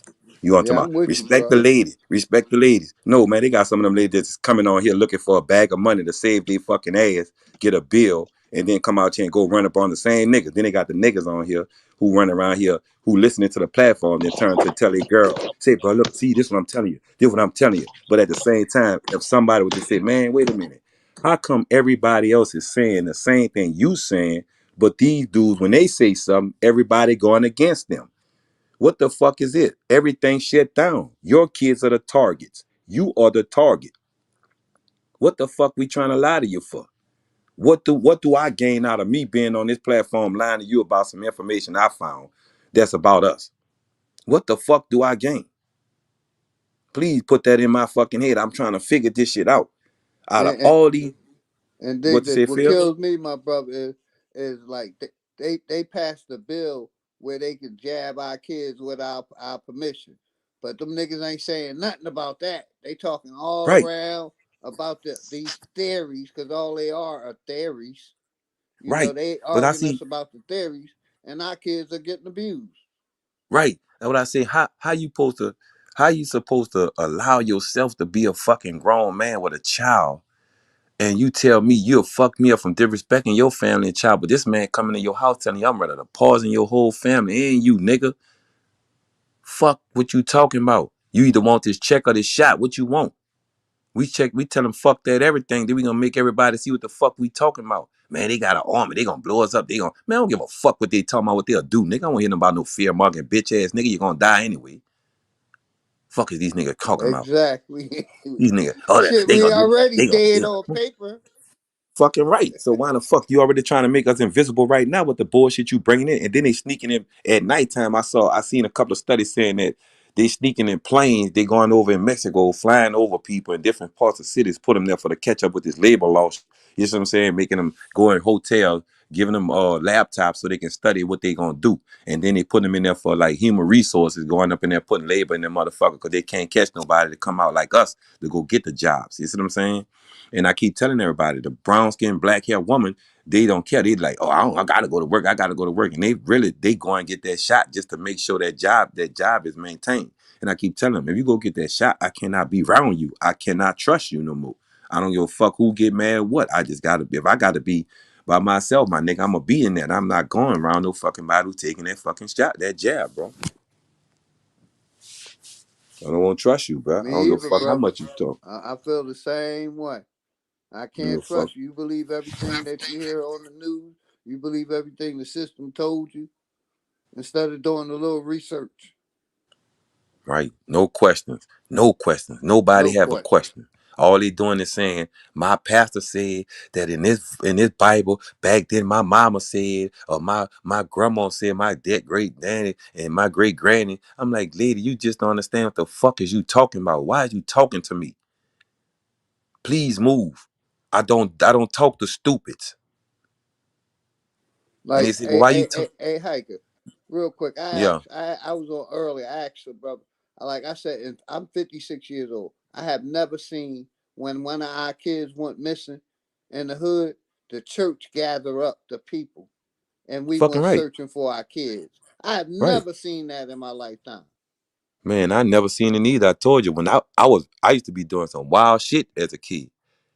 And when the kids played on a block, it was 8 to 9, 10 blocks we played from around the corners and back. Everybody in that zip code know who child was who child.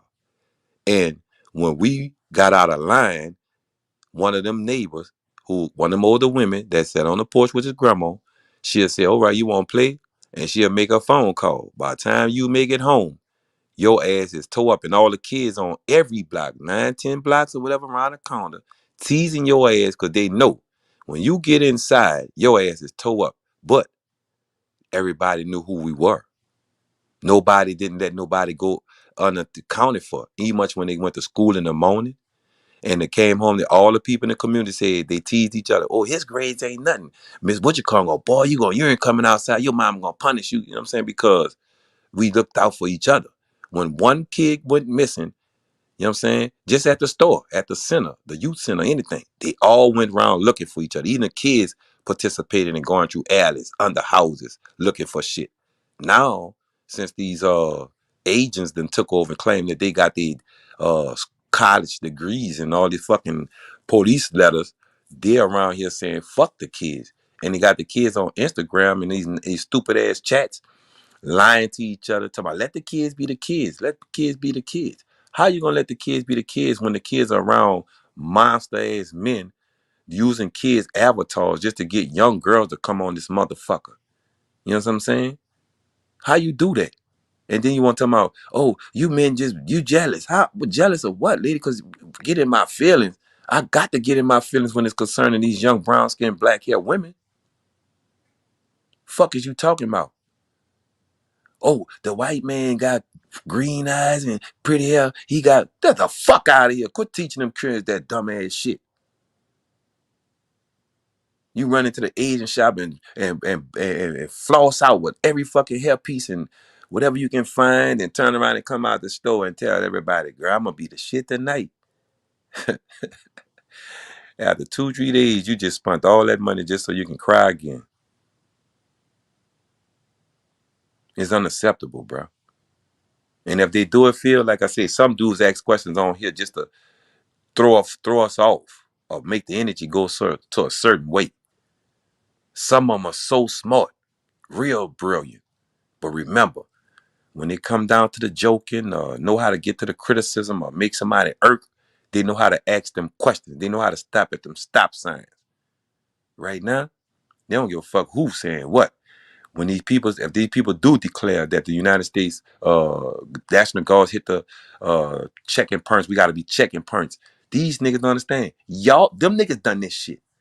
Everything that they doing right now, they the reason. Every time you hear a nigga going against these platforms that's coming up with this here positive information that can help you become who you are, and you hear another nigga going against this here, say, bro, I don't feel none for them when it come down to the future. Because I can take mine. At least I know I stood up in mine. And when they face me, they're going to say, well, this was one that really stood up with the community that really, was solid with it.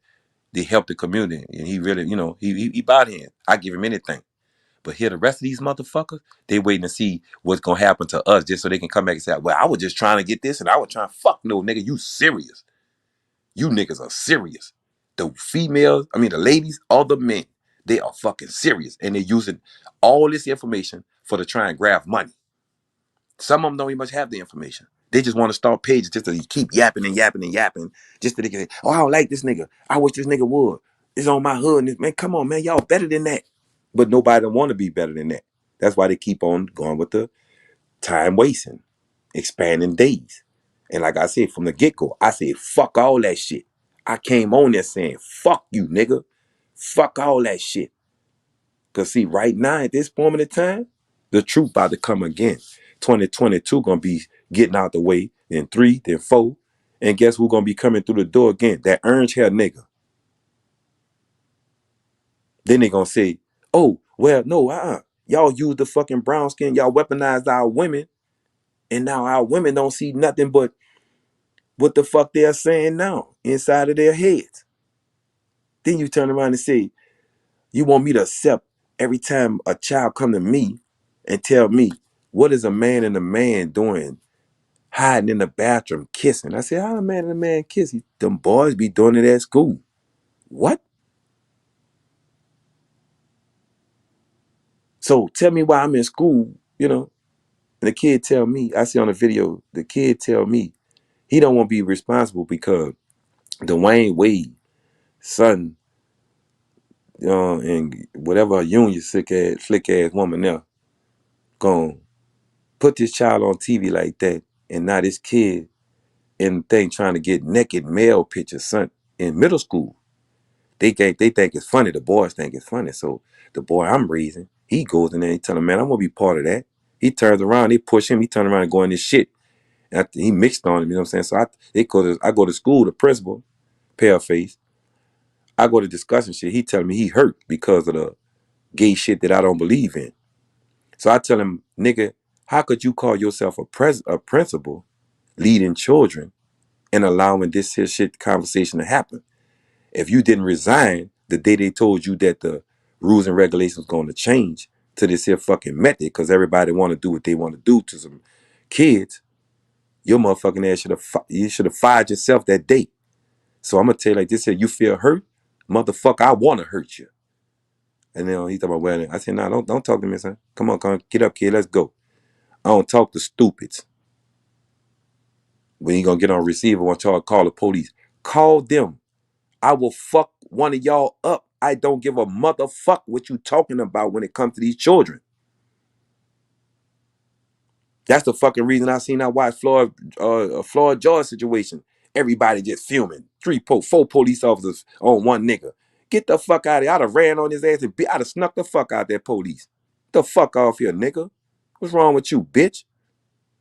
You see that man pissing on himself. You got your fucking knee on this man's neck, man, laying on the ground. He pissing, shitting on himself. And the Asian cop just standing there looking because they wanted what they wanted. And that submission was live on TV, just like the Kennedy submission. And now you got all these niggas coming out with all this fake ass pseudo information, mad because we came out here or y'all came out with it, and then we got attached to it. We start throwing the flames around, giving people different lungs to breathe with, and now here everybody coming to my, it's fake, it's this, it's that, it's this, it's that. Anything tied to any one of these motherfucking religions, cults, nigga, are bullshit. Any one of these niggas pushing that shit, jumping in front of the pulpit with a fucking microphone, talking about some nigga coming out the clouds to save you, and when you die, you getting it in heaven. You make your boy say, bro, the grandmothers and the mothers that constantly open that book and bring that inside of your home, you better ask yourself, the gray hairs in your head are in your heart. The gray hairs in your head is in your heart. The ones that's coming up don't understand this. They have not seen it. They have been given cell phones to go around the world within seconds to learn what they want to learn, which is can be trash. Now, when I go outside, I tell myself I ain't picking up no more trash. I don't pick up no more trash. It's 2022, if they say. So I ain't picking up no fucking trash. Y'all got the flow. Tired, man. I gotta keep going outside. White women lying and shit. Niggas Peace, lying. much respect, bro. Niggas lying. Everybody lying to their girls. They girls taking each side. Girls lying to their niggas. They taking each side. Cause YouTube handing out money for everybody to push bullshit. And niggas can't just say, damn, if they was to fuck us up and we handing out bullshit, that means they can get us. We ain't protected here. I would never have a European on my fucking page if I know he wasn't there to tell me the truth. I would never have a Jew on my fucking platform if I know he wasn't there to tell the truth. Or any other claim culture on my platform if you wasn't there to speak the truth. I don't want to debate nothing that you fucking have to say, you pseudoscience ass niggas. We are wasting our time with a bunch of jokers inside of a fucking circus tent. They can be ringmasters, but they'd rather be under the whip. And I'm watching this shit go down day for day. Niggas putting on clothes, going inside these buildings. Get beside you in the car, come in the gas station, look in your face, and know the fucking truth. Fake IDs on it, everything. And look at you like he doing something. How could you call yourself a lawyer, a doctor, a pastor, or anything if you continue to lie and allow this shit to happen because they gave you fake ass paper with another nigga face on it that don't give a fuck about how they built this corrupted shit. But they want to tell me I'm wrong for cussing the motherfucker out. Fuck you niggas. Fuck you niggas. You know you're a god or goddess, nigga. Let's stand on that. Anything else outside that, bitch, jump off the bridge on your tongue, bitch. That go for your pastors, your niggas who baptizing you motherfuckers, the deacons, you fake ass choirs, all you motherfuckers. Tyler Perry, all you niggas. Fuck you niggas. I'm tired of it. I gotta keep getting handcuffed. I came up feel my fucking left part of my arm because of the handcuff they put on so fucking tight. Then turn them around, raise your arm up, nigga. My fucking arm fucked up. Fuck that shit, man. We gotta be, man, I'm saying, bro. I'm just tired, son. Grown men ain't supposed to be treated like this, dog. A man. That's what I am. A fucking man. If you want to talk about, well, he this, nigga said what the fuck you will, bitch, on this motherfucking cartoon channel shit. Don't come with me face to face with no group of niggas. Come to me face to face by yourself, bitch. Then you can say you're a man. Don't go with 30 and 40 niggas and look for a man's status, you bitch. Like I say, man, I'm over here doing my writing again, man. Let's thank y'all for letting me come on the platform. I'm about to go back into this writing chief. And Phil, man, like I said, I got your numbers and everything, man. I'm just trying to learn everything before I set myself on this thing and start spitting this code, man. You know what I'm saying? But thank y'all for giving me that depth too, man. I appreciate every platform that's got this positive information that go from any platform that's hear this over, rewrite it, reschedule it. Remember, the future gonna see you. And when the future see you, remember the dumb one's gonna have to be heard again, saying the same stupid ass shit that these people know that they came over here. Whatever they was running from, whatever they ran from over there. And however whoever let them motherfuckers come here. They were scared of that. And they knew one thing. Once they got over here and seen it, they knew all I needed was a sucker. And I'm gonna lick that motherfucker over and over. Look how many suckers we got out here. Then some of them in our so-called family members. Some of them in our so-called jobs. But you gotta ask yourself this question. Why are they laughing in your face at a time when everybody's out here poisoning us? What the fuck is funny? What's funny, homie? Like I said, I'm back on this penmanship, man. I'm about to get my penmanship. I got to do some more studying because due to the fact that everything tangent from physical cash to cryptocurrency and all this other shit, I don't know where it's going from, but I know Geechee got some powerful insight on that. Him and a couple of more other fellas that's doing some good, powerful bills on that situation. I ain't hearing nothing from the matriarch yet. I've been trying to get in touch with them people, but I see Chief at it all day. This dude here do not sleep. AP, Philly. I see these dudes do not sleep, man. So every time they got their platform on, I'm listening to y'all, bro. I'm not trying to deny nobody or ignore nobody. It's just the part that I see that people who had studied this here before these phones got in our hands or this website got in our hands, they studied it. But do all the studies of them doing so, they forgot about this study. They studied everything else but this side. And now that this side is bringing forward your energy, your original universal energy, everybody's trying to cut your lights off. Like I say, brilliant is brilliancy. That's what I see in all y'all. When you stop following pseudoscience, I don't give a fuck how good they talk, how good they make jokes. Because inside the courtrooms, the more fictitious ass papers that they have, that's not a joke. That's not a joke, bro. I would never allow me to be here grabbing people records, putting it out. Man, that hurts. You putting people kids are in danger. You putting everybody in danger because you want to have bullshit. Oh, he good talk. He good talk. I'm not trying to make jokes, bro. I'm not trying to make jokes. I'm just tired of somebody pulling up on me, telling me what this is, or who you is, and knowing fucking well right. We have the better understanding and rights of who we are and power to tell them, fuck you, nigga, get the fuck out of my face. But you can't, because your pastor's still on there every fucking week talking about you in a fucking jumping and screaming and hiding and sweating and wiping this shit, making his family get everything they want for their family.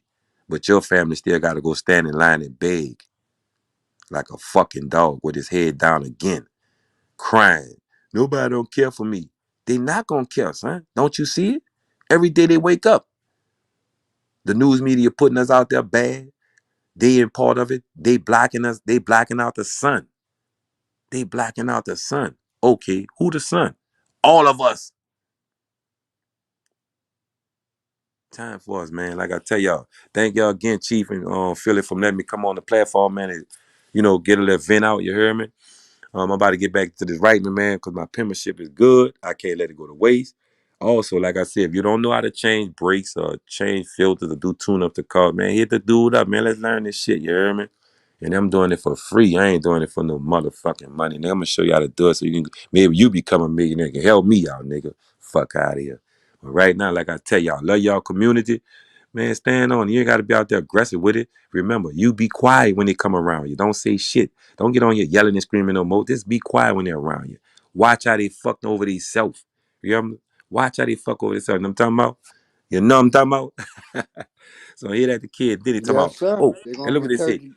Look, regurgitate some bullshit and yeah, make look what they themselves say. look stupid. I'm with It, you. right, look what they say. Oh, you going to Mardi Gras? You going to New Orleans Mardi Gras? Like I told new people in New Orleans, I love Mardi Gras, but they only letting Mardi Gras happen because it is a celebration of the corrupted shit that constantly keep happening to the Aborigines. Is this motherfucking land? They don't celebrate nothing unless they celebrating. And everybody said, well, it's all Christian, this Christian, that. No, it's the most homosexuality shit you can find in Mardi Gras.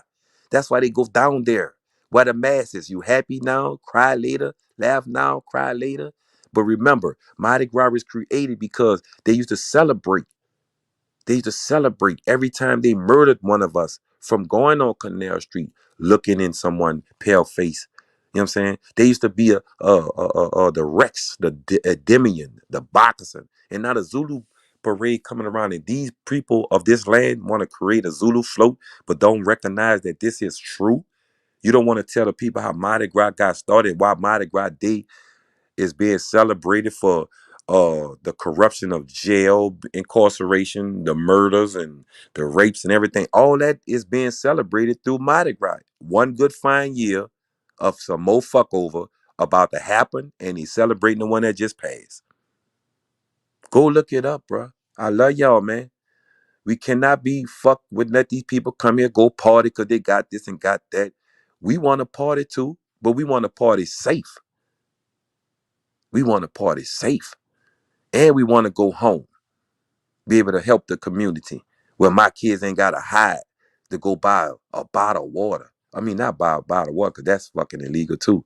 But, get something out of store, you know what I'm saying? That can help us financially, you know what I'm saying? Get kids in colleges or schools that's really helping them. Not putting kids in front of the class because the teacher got a fucking program and tell everybody, oh, I want to, this girl want to mess with this and this and that. And right now, if we don't stop it, bro, your kid won't tell you nothing. Your kid's not going to tell you nothing once you give them a phone. Your kid won't tell them shit. They will be overprotected about that motherfucker. So you got to ask yourself the question, my nigga. Politics and bullshit. It's time for it to die out, man. Like I say, thank y'all again, Chief, man. I'm about to get on this penmanship. I thank y'all again, Philly, from letting me know. Anybody in the chat, man, here I go again. You heard me? I in the building, like I tell y'all, man. I just don't want to come out here, talking amongst these cats who want to debate these dudes, you know what I'm saying? Debate knowing that this shit is real and they want to make it look like this, because they wives or they friends with, pale face or friends with Asians or friends with Nigerians or friends with African people. Okay, that's what you are.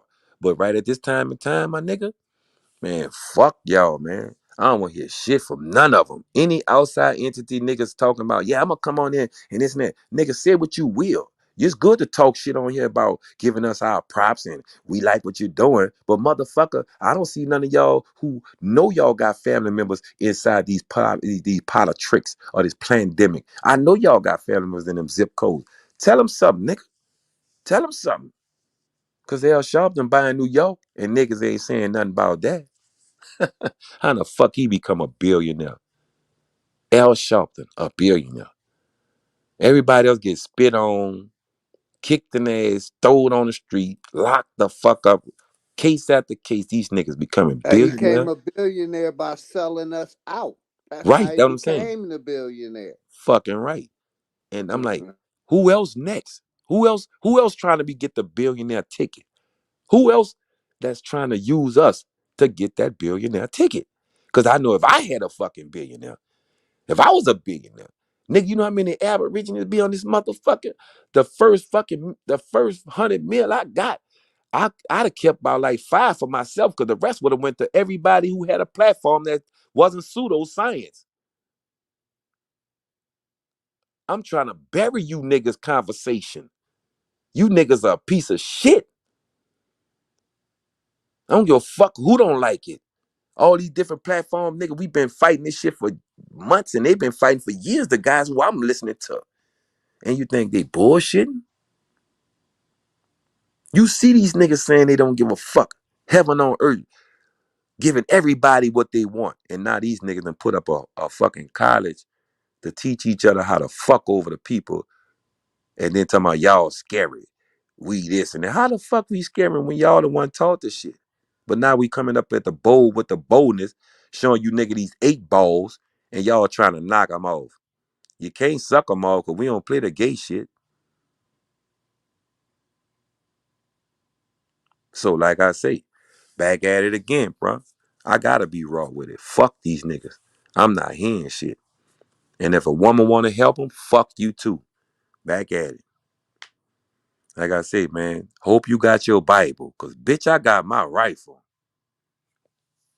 Like I said, y'all take care, man. I'm gonna go and do this here like this here, man. See y'all Philly, man. I got your number. Chief, I see you, man. We gonna trade information. Just let me get everything straight so I don't be having these people tagging on me, pulling up on me in the stores, me smacking the piss out one of them smacking me, and I've been out to slice his throat right on the fucking floor. And then try and drink or bathe in his fucking blood till the police come. Like I say, man, y'all be good, man. I'm about to get on this shit, man, and do what I do, you heard me? Hey man, appreciate you coming through, man. Yeah, man. Definitely do, man.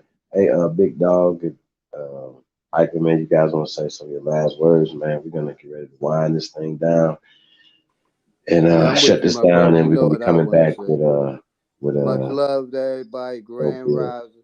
Protect your energy, man. We some crazy shit going on in all these streets, man. Be careful.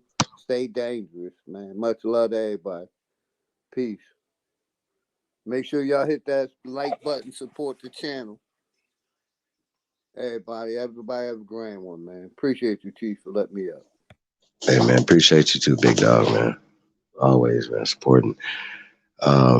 And support all the other builders, man. Definitely appreciate you guys, man. And like I said, man, we're gonna be doing 48 hours tomorrow. Yeah, or today, later today, whatever.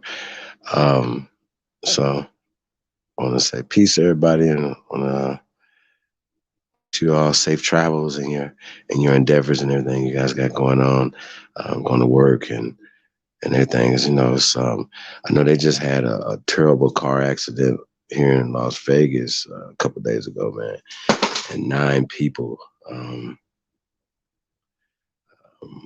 were killed in the car accident. So just want to say that not too far from where I'm at now.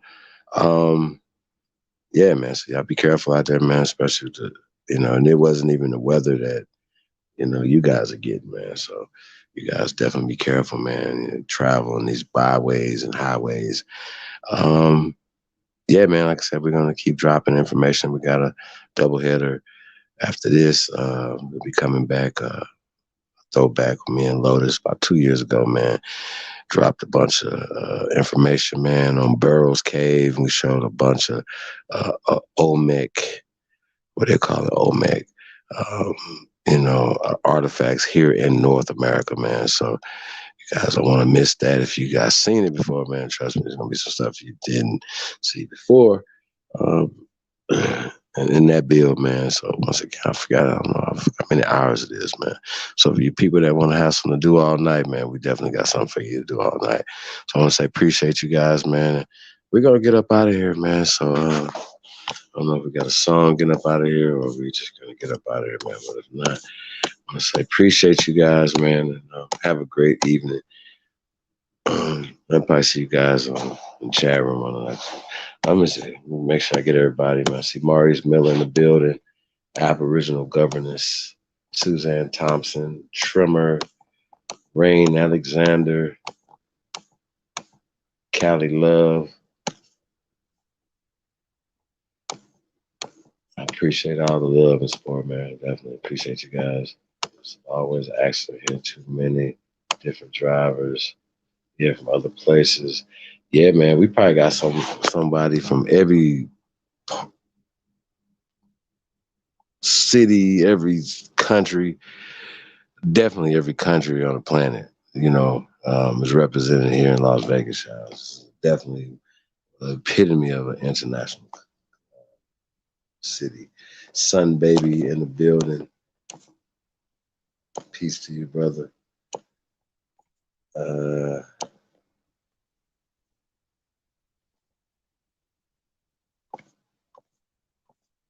Yeah, Don, you definitely heard about that too, right?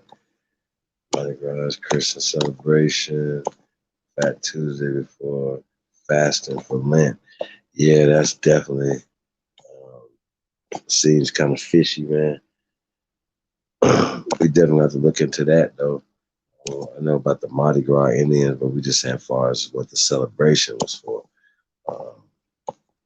Yeah, man. So we got into immigration. We're gonna get a little bit more into immigration tomorrow, man. And some other things, man. Like I said, it's always a lot of interesting content out here, man, to look over, as well as to analyze and to get reaction for, man. So once again, I'll say shout out to everybody, man. We definitely appreciate you guys. And let's go. I'll see you guys tomorrow, man. We got some Threads 3000 for my Nijis. Let's go. You guys have a great night. We out.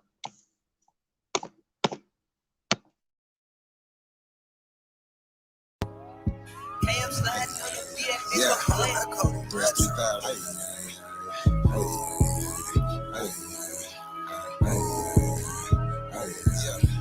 Enemy of my tribe, of mine, so what's happening?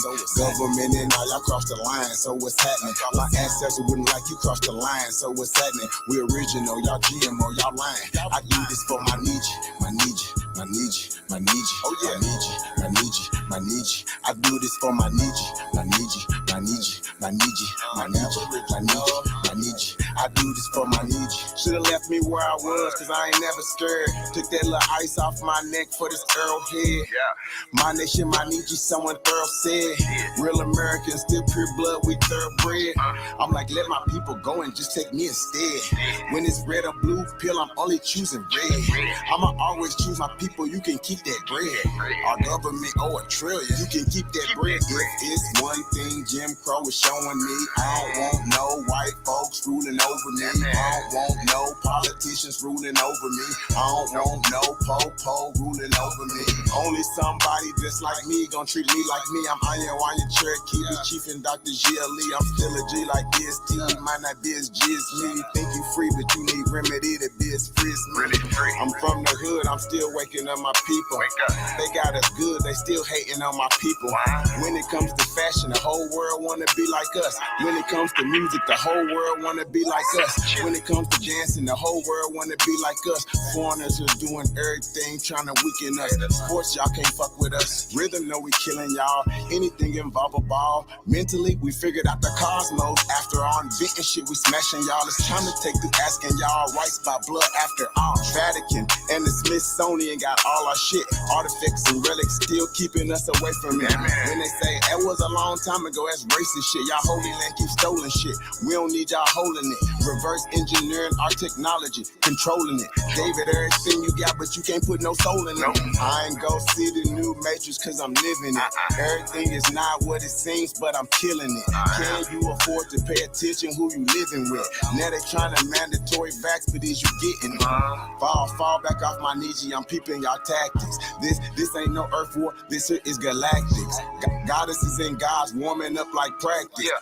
We gon' put arrows on your chest like patches. Mongoloids can't style like us, them fake natives ain't wild like us. They ain't got a soul, destiny as a child like us. Nobody power like us, nobody peace pipe like us. Boxing, y'all can't fight like us. Nobody lost they right like us. Wake 'em up, I'm in the way. Say too much, I'm in the way. They tryna kill us anyway, so listen what I'm finna say. Everybody, our kids, we raised y'all anyway. What that since it's finna say. Everybody ain't here to stay. Is you with us or against us? Ain't no in between. I'm a non-ether being, not a human being. I fucked in 1492, but all my allies what it do. Renegade got clipped for days. Be careful, I advise you to. Yeah, my tribe of opera mind, so what's happening?